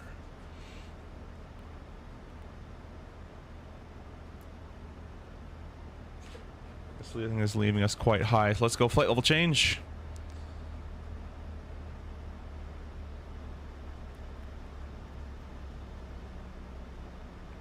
Oh, some bad bumps. Hope everyone's sitting down. If you're not, you better start being seated. Gibraltar traffic, EC-37 November uniform, overhead, come off. Alright, VS-23 should work fine for us. And last call, Ryanair 333, built in about a 5-mile space. So what's your speed again? We're maintaining 250 knots for now. Okay, perfect. We'll bring it back about 10. We'll be good to go. Mr. Pilot Dep, hello, welcome. Thanks much for stopping by. Nice explanation of AOA in your video. You worded a lot better than I did when I tried to explain it. Should help. Yeah, no worries, Burke. If you have any questions, you can always give me a ring up, and we can have a chat with the guy as well. Help out as much as I can.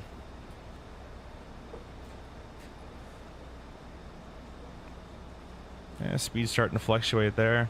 It's all good. We're going to reduce the rate of descent to about 1,300 feet per minute.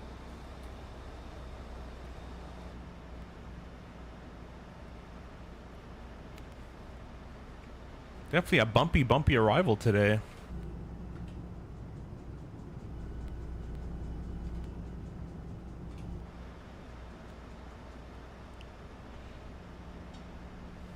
And I think I still have... it's a little under a 5-mile space. Let's go ahead and slow it down. I'm going to keep slow here so this guy can have his approach. And I don't have to get mine ruined.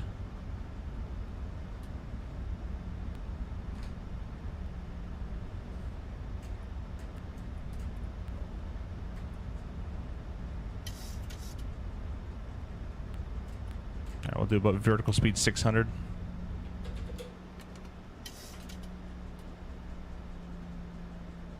Spoilers are armed.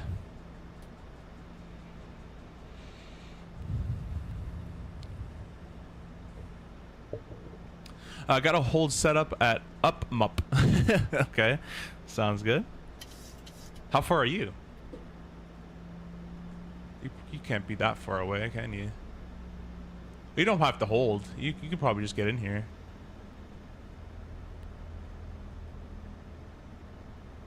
Oh, he's gonna have to backtrack, eh? All right, so let's slow it way back. I don't want to have to wait from the backtrack. We'll do flap 1.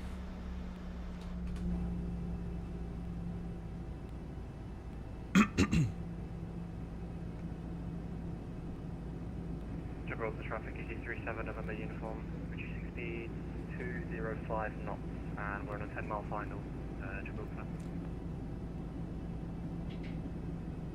We're gonna slow it way up here.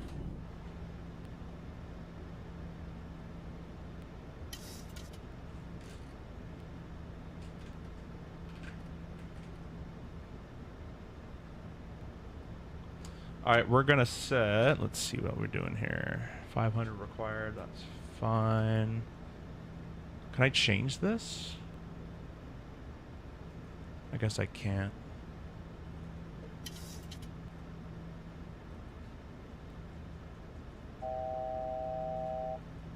$42.45 for $32.45. We'll set in our 268 on the course.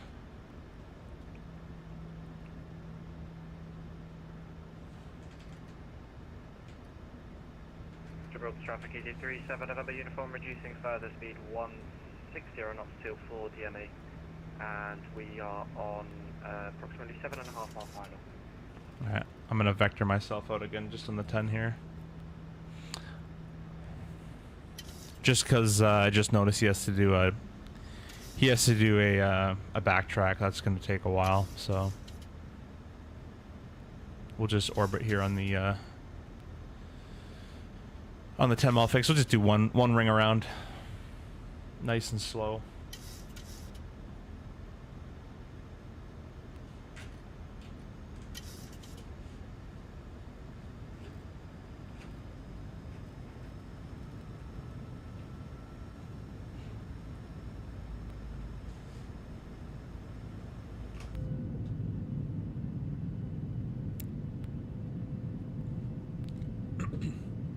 Our min fuel in Gibraltar is 4,500 pounds. We're going to be landing with 6,600 pounds. We have an extra extra 66 on top of, or sorry, extra. What am I talking about? Extra 2,000 pounds on top of that. Well, 1,006. Close enough.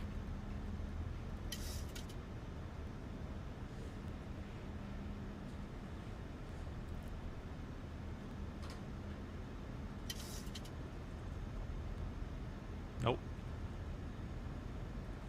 Nope.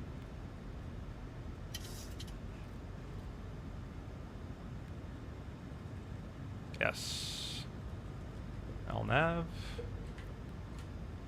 Bring the cameras up for you guys, which has been lagging my game out for some reason recently.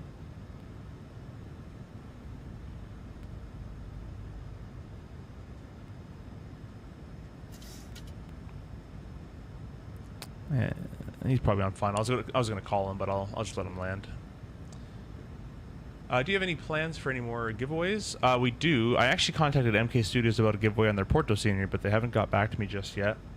And we'll probably be the next one will be at the 20,000 mark. Will probably be the next one for sure. See if they Seeing if I went to my spam folder, but no, didn't. Visual final runway 27.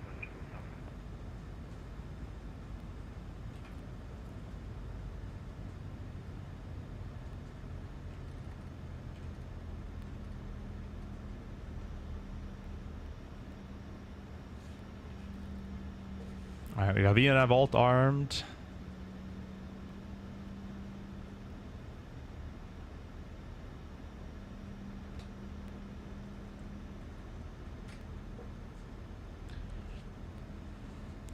At Gibraltar, it's right now 1333. We're just touching the 10-mile final now on runway 35, Gibraltar. Yeah, we're keeping it nice and slow so he can exit the runway. As it is a backtrack, he's not even over the numbers yet, so might even need another ring around the Rosie there, but we'll see how it goes. It's not a long runway, so he shouldn't be backtracking for that long. I'm ringing flap 10.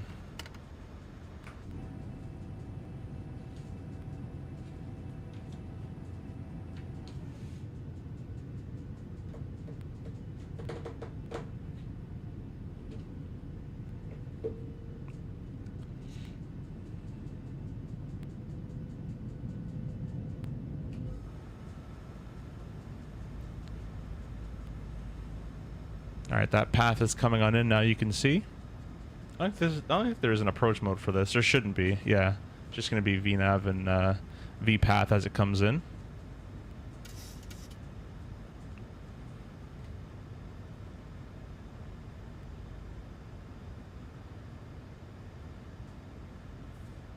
And it should be targeting the next one to 1500, I hope. Target this one. I guess I could press Alt intervene, can't I? That's fine. Here it comes on in there.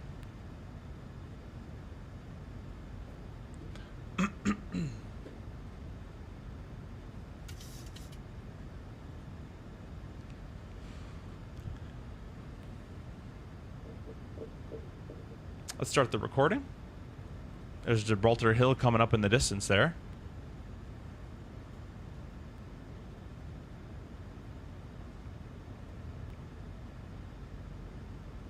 You know, we are actually like a 13-mile final. We're just touching 10 right now, so got lots of time. Hopefully we built in lots of time for him. Or no one here to clear us to land, so clear myself to land, put those on. Just about to intercept the path there.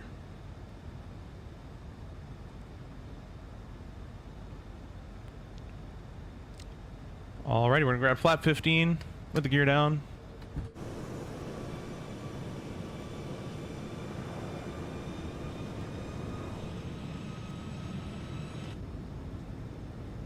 VNAV path.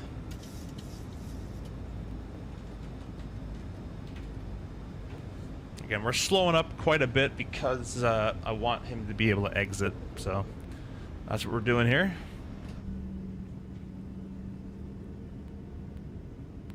Not going crazy slow, well, we kind of are, but probably won't need it, but just in case, I'm just starting top percent. Cool, cool, cool. Perfect. Traffic is the 37 November uniform vacated runway 27. Amazing Gibraltar traffic. It's running at 1333, about a 7-mile final, runway 35.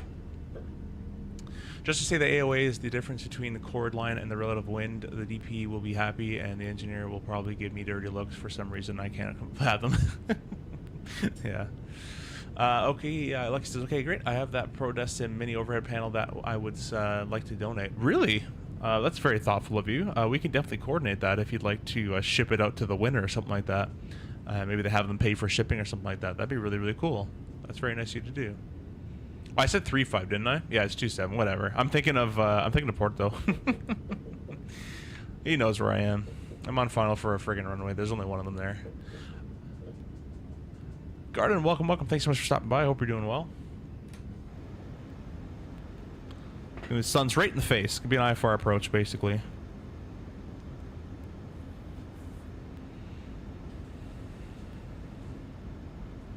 This is probably an airport where the HUD really comes in handy, actually.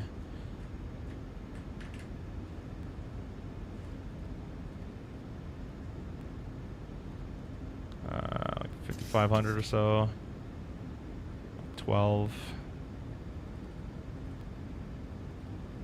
3's great.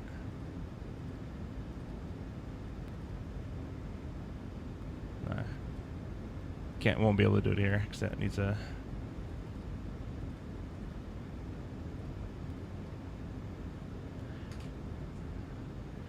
It needs a what's it called? Needs an ILS freak for that to work. Alright, looks like it's working quite well. So we're going to do vertical speed of 650, 4,000 feet set for the missed approach.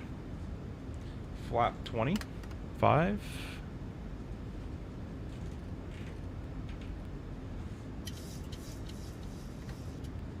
We're not going to use the HUD though.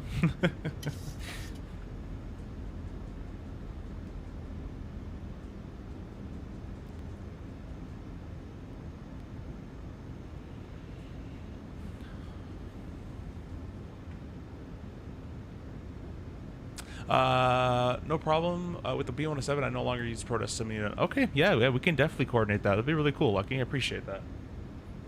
I think a lot of people would like that as well. Maybe we'll throw it at the 20,000 as well.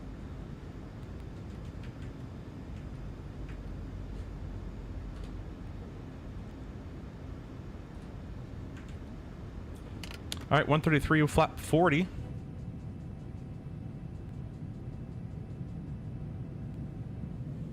Didn't look like it really changed all that much. Now, guys, it's gonna be a short runway, so the goal really isn't to float and flare and all that kind of stuff. Well, flare, yes, but grease, not gonna try to do that. If we get it, we get it.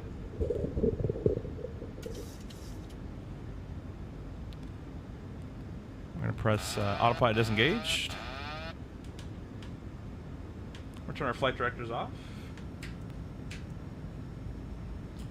Auto thrust disengaged.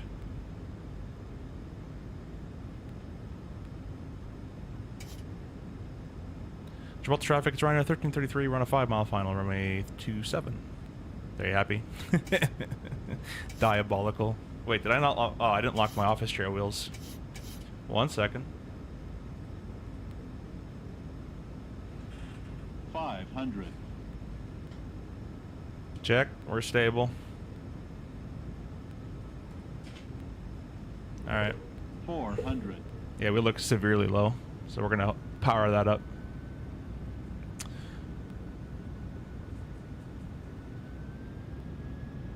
Man, these Boris sounds are fantastic. There'd be a visual landing been called already.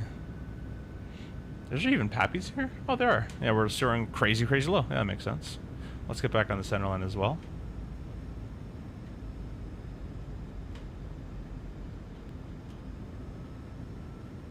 A huge wind off that hill.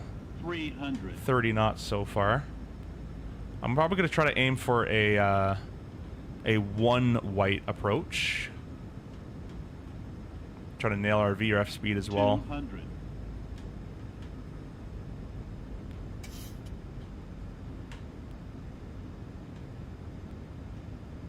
100. 50. There's like a crane on the other runway there. Whoa! 20. 10. The heck was that?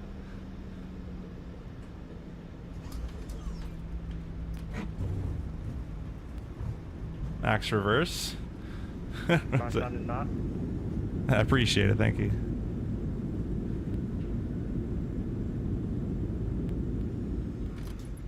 Alright, we're manual braking. that was a huge hit. That was kind of cool, actually. Gonna go ahead and... Okay, every time I disengage the auto brakes, it never actually disengages. Come on. There you go. I guess I gotta click it harder, eh? Now we're gonna spin around here.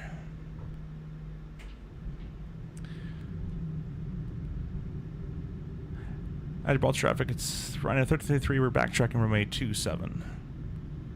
Kind of. It's not really backtracking all that well. I find a lot of Microsoft airplanes, they can't do the tight turns. Like, they just can't do it. The RJ has that problem too. Going this slow, like, I should be able to just crank it over. But The RJ really suffers from that in the sim. RJ in real life, you can turn most of these narrow bodies. You can really just turn them on a dime. I'm gonna stop the recording there. I'm gonna pick a random gate. Got stopped fast. Yeah, we're auto brake 3 with max reverse, so she's gonna stop.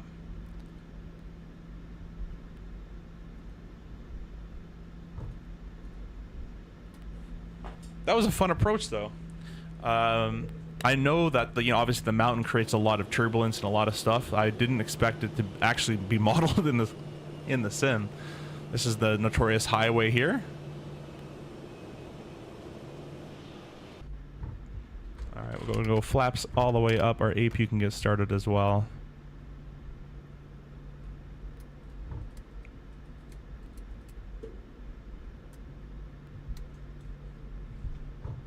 I keep slipping on my chair. I'm trying to use my brake. There we go. We'll call clear in a second here. Transponder can go to transpondering. I think my gate crew are waiting, not here, somewhere else. Gibraltar traffic, it's right now 1333, we're clear, runway 27. What the heck's happened to that sign? It's like Alpha Bravo, Alpha Bravo, Alpha Bravo.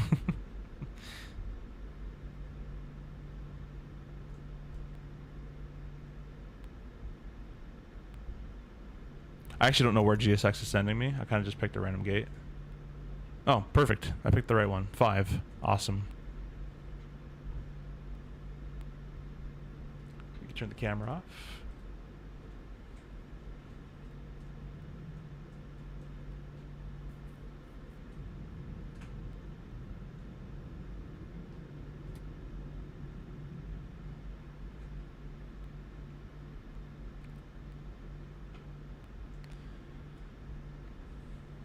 Don't know what that was. Anyways, the APU is now on the gen on the bus there.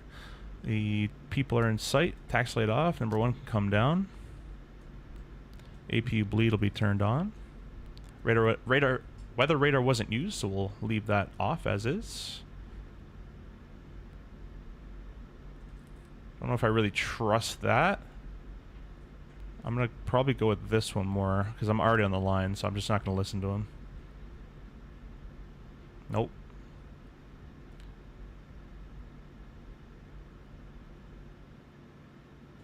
Alrighty, good enough. Parker brake's on. APU's carrying the load. Number 2 is off.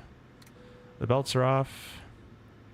The fuel pumps can come off, except for the left aft there. Hydraulics can come off as well. Oh, forgot these on the after landings. Oops. We'll get that. Beacon light can come off. And we're good to go. That's pretty much everything there. We can ask for deboarding services, which hopefully they do automatically. Maybe not. Yeah, you want me to come left. Where am I going to go? I actually was supposed to go a little more forward. He said stop, but anyways. I think this is more accurate than the person. He's just walking away. He's like, yeah, that's right. I did my job. Anyways, guys, we're going to get all set up for the replay here. I'll go ahead and disconnect from VPilot there. A lot of fun. Really, really cool approach. The nose wheel always slides like it's on ice in all the planes. Yeah, it's so annoying. I don't know why they all do that. I don't think... Was that a problem in 2020? I don't remember that being a huge problem. But I could be mistaken on that one. Menu, PMDG, panel state. Let's go and do whatever. Final approach. Works for me. Put our flaps back. Whoa. Put our flaps back to... Whoa. It's very glitchy. Put our flaps back to 40. There we go. There you go. Rearm this. Auto brake 3, although it doesn't really matter. Get rid of the HUD. And yeah, we should be ready to go. Let's press replay.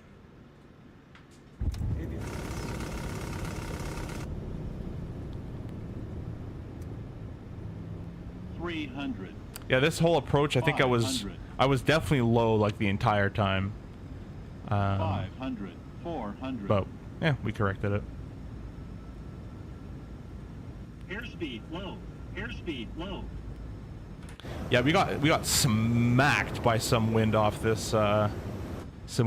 You can see the mountain. The wind is literally coming from that direction, so it just went sailing down and threw us for a loop. You can watch my yoke input here. 100. 50. 30. 20. 10. Right rudder. Yeah, a little late. That was a little late. A little side loaded. Yeah, there's a thing on approach which I didn't. First of all, that's probably not supposed to be there. But anyways, there's a thing on approach. Don't sink. Why is there a giant tower? why do you have a crane up?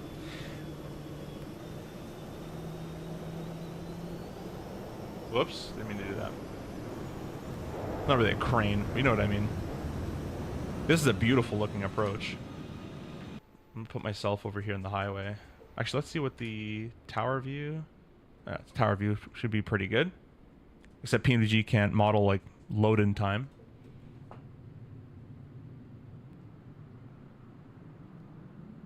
So that was that big hit.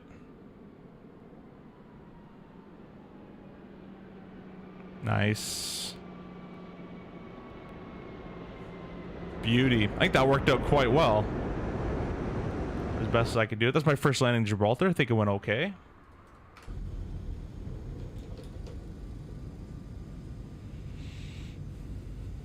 Big Racing 2020, they significantly improved. Oh, that's not good. that's kind of sad.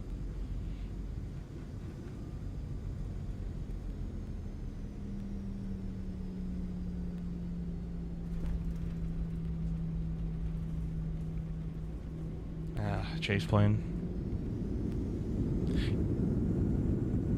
Yeah, it's not really a crane, but you guys know what I mean.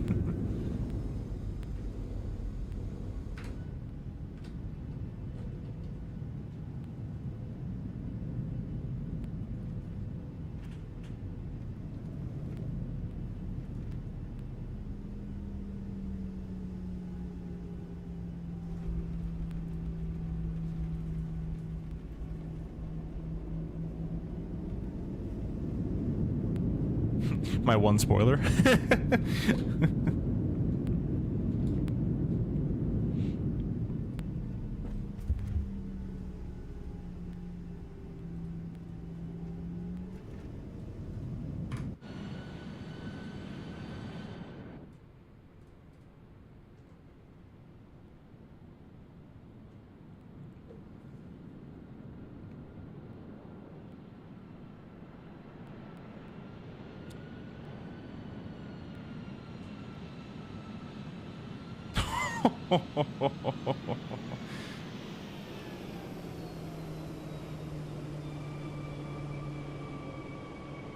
Yeah, we got carried for a ride right there. Right at the end. Right as you cross over. There's a huge hit. I can even do it in slow motion, actually. Actually, let's do it. Let's do it in slower motion. That's GFX. See all this stuff? That's GFX.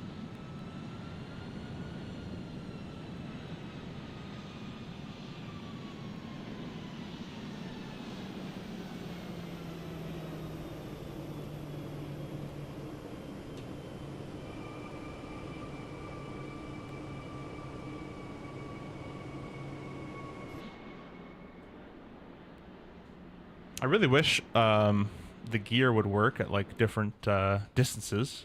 Whoa, that's like what the heck? There's just a giant graveyard here. And there's more of them popping in. That's a weird thing to have next to an airport. That's just super. You know what? You guys never seen the grave cam before. I probably shouldn't be making fun of this. We'll move back. We'll move back over here. There you go.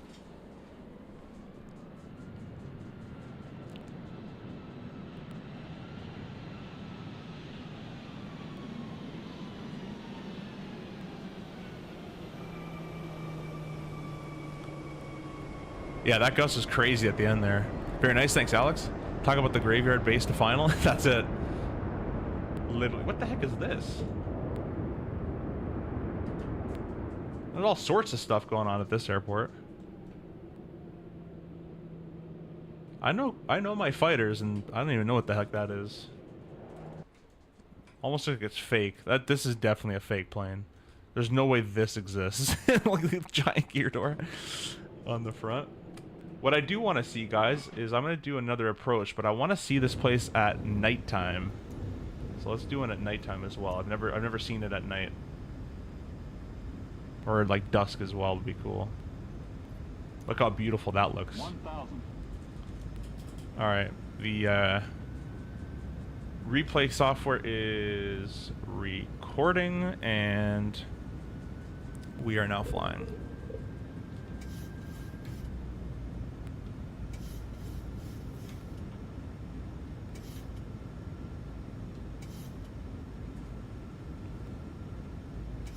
The wind has shifted a little bit.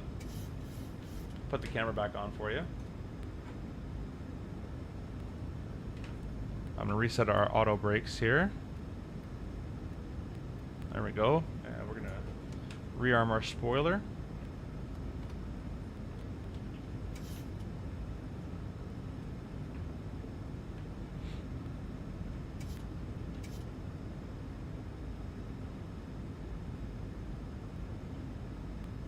It is a beautiful, beautiful approach. I mean, just look how gorgeous this looks.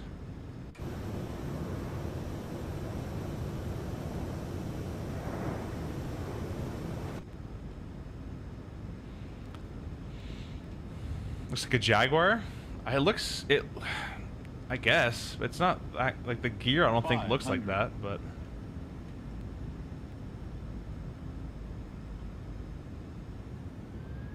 check the speed there. Getting a good old gust. Gonna carry about 4 knots over ref.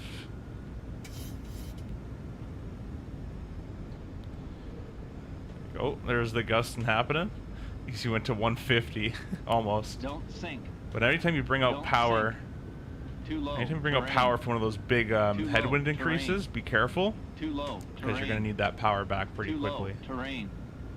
Too low. Terrain. Too low. Terrain. Too low. Terrain. Yeah. Too low. Terrain. Too low. Terrain.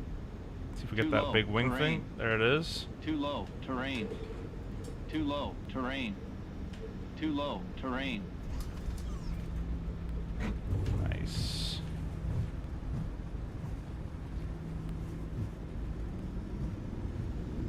That one was sportier than the first one, that's for sure.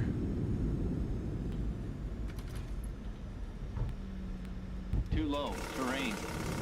Too low. Terrain. Got a little high on final. I tried to fix it as I terrain. went there. Too low. Terrain. Too low. Terrain. But I carried a lot of extra knottage on top of our too low. Top of our approach. I was ready for the dip, the big dipper.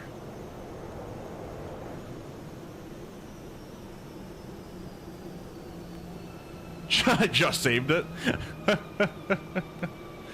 It's RF Jaguar from the 90s. Oh, okay, that's kind of cool actually.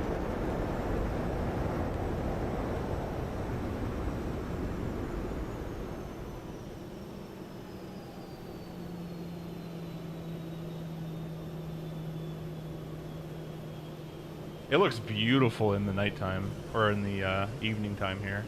Probably a good picture if I stop it like right about here. Pause play, let's go back. I want to get rid of the spoilers. There we go.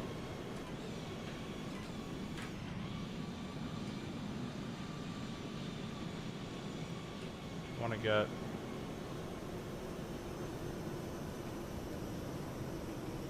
It's now been removed.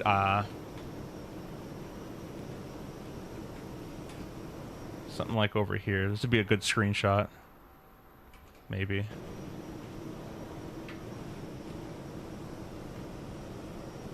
That kind of looks kind of dumb. It looked better in my brain. Let me actually move.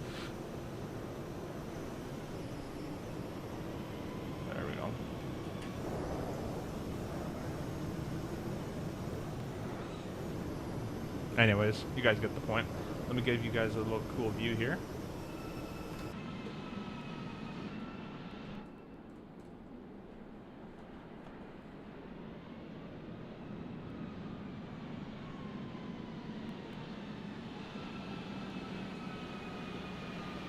Yeah, this is definitely a fun approach. I could do these all day. These are fun to do. Too low. Let's do another one. Too Put the low. reverse back. Terrain. Press record. Too low. Terrain. Too low. Get the Terrain. power back where we needed to be. Too low. Terrain. Too low. Terrain. Around there somewhere. Too low. Terrain. Too low. Terrain. Too low. Terrain. Too low. Terrain. Too low. Terrain. Too low. Terrain. Too low. Terrain. Too low. Terrain. Too low. Terrain. Too low. Terrain. Too low. Terrain. Too low. Terrain. Oh, we got fought off in that one. Terrain. Yeah, that'd be a missed approach. Too low. Terrain. Too low. Terrain. Too low. That guy speaks up. Too low. Terrain. Airspeed low. Airspeed low. Too low. Terrain. Too low. Terrain. Do that. Too low. Start the recorder. Too low. Terrain. Too low. I kind of wish I could turn that thing off. Too low. But even if I turn the ground proximity disable, it still goes on. Too So low. Terrain. Too low. Terrain. I'm gonna fight into this wind a little bit more. Terrain. Too low. Terrain. Too low. Terrain. Too low. Terrain. Too low. Terrain. Too low. Terrain. Too low. Terrain. Not enough rudder. Nowhere near enough rudder. The problem is my rudder is like super sensitive if I don't have like a ton of curve in it. But so it's nice for taxiing, but then like it's not really good for Pull up. that kind of stuff. Terrain. Too low. Terrain.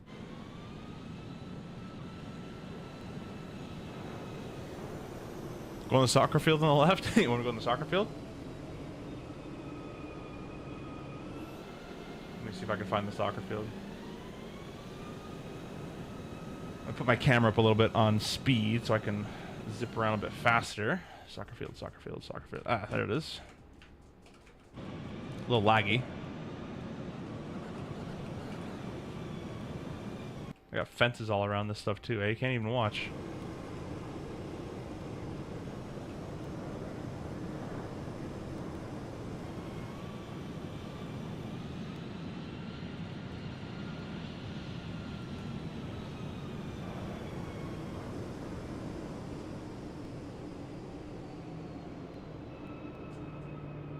Yeah, no, this is definitely a fun approach.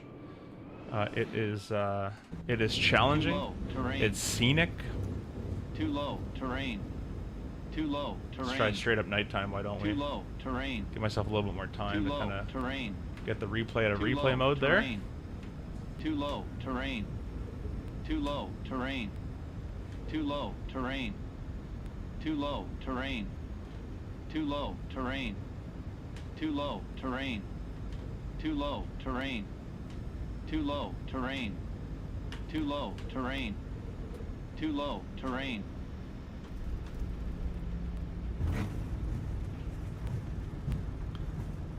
Yeah, that wind is a lot of fun to fight. Definitely a lot of fun to fight. Terrain. All right, guys. Well, we'll do one more here back in the. Too low. Terrain. We'll do like a nice, Too low. Terrain. Too low. Terrain. nice little sunset arrival, Too low. Terrain. and Too we low. will Terrain. call this one the last replay. Too Whatever low. happens, Terrain. happens here. Too low. Terrain. I'm having a lot of fun flying this Too thing. low. Terrain. Thank you. Too low. Terrain. Appreciate it. Too low. Terrain. Thank you so much. Too low. Terrain. Too low. Terrain. Too low. Terrain. Too low. Terrain. Too low. Terrain.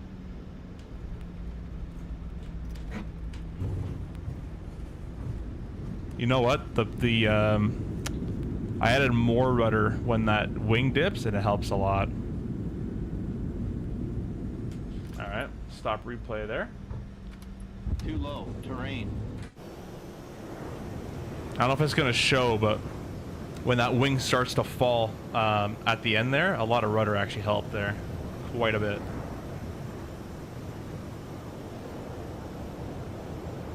No, It doesn't show it, but yeah, right there that I was using left pedal. Fix it up with some right rudder. Nice.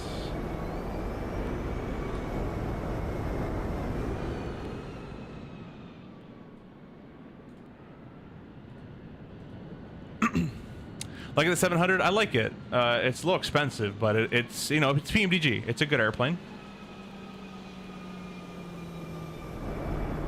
A lot of fun to fly into airports like this.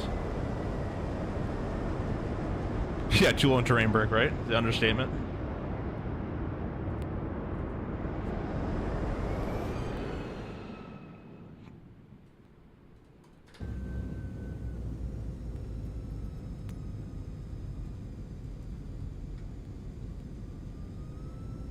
A little laggy now. That's fine.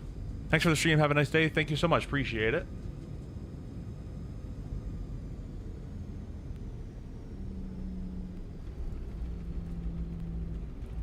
My single spoiler.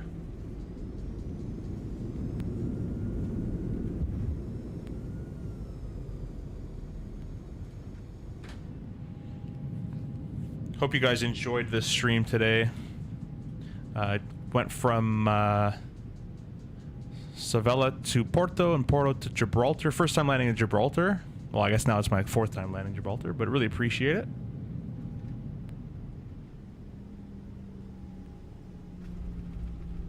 Definitely gonna do some more flights in here.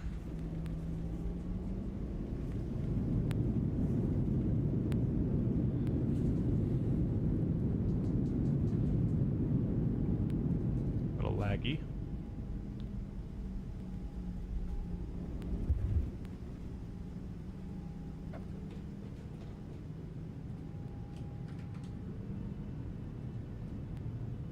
I might try, because I kind of went nuts in the settings. I'm gonna, oh, I put them back to medium actually. Let's turn this off. Yeah, I don't really have anything that crazy actually. All right, I'll press replay.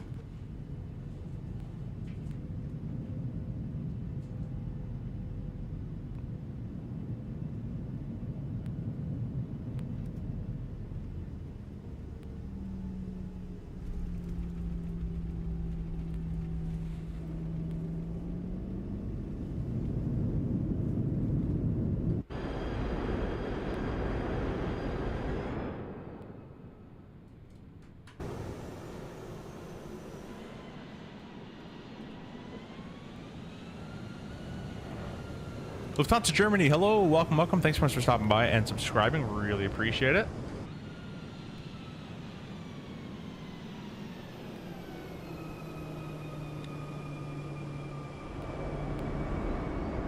Yeah, we'll do one in the day for you guys, and then we'll call it a day.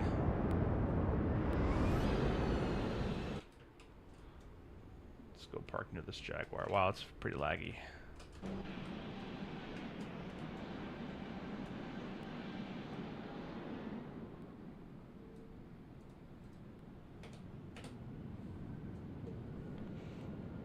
Which rudder pedals are you using? I'm using the Wing Control Orion Airbus pedals. Gotten rocked around by the wind. But saved it in the end there. I think my VRM is starting to hit its limit. You can see it's just starting to tick-tack over. Anyways, guys, really appreciate all the support, and we will see you on the next one. It'll be bye-bye from me now. I'll give you a couple more here, and we'll be gone. See you in the next one. Terrain. Airspeed low. Airspeed low. Too low. Terrain. Too low. Terrain.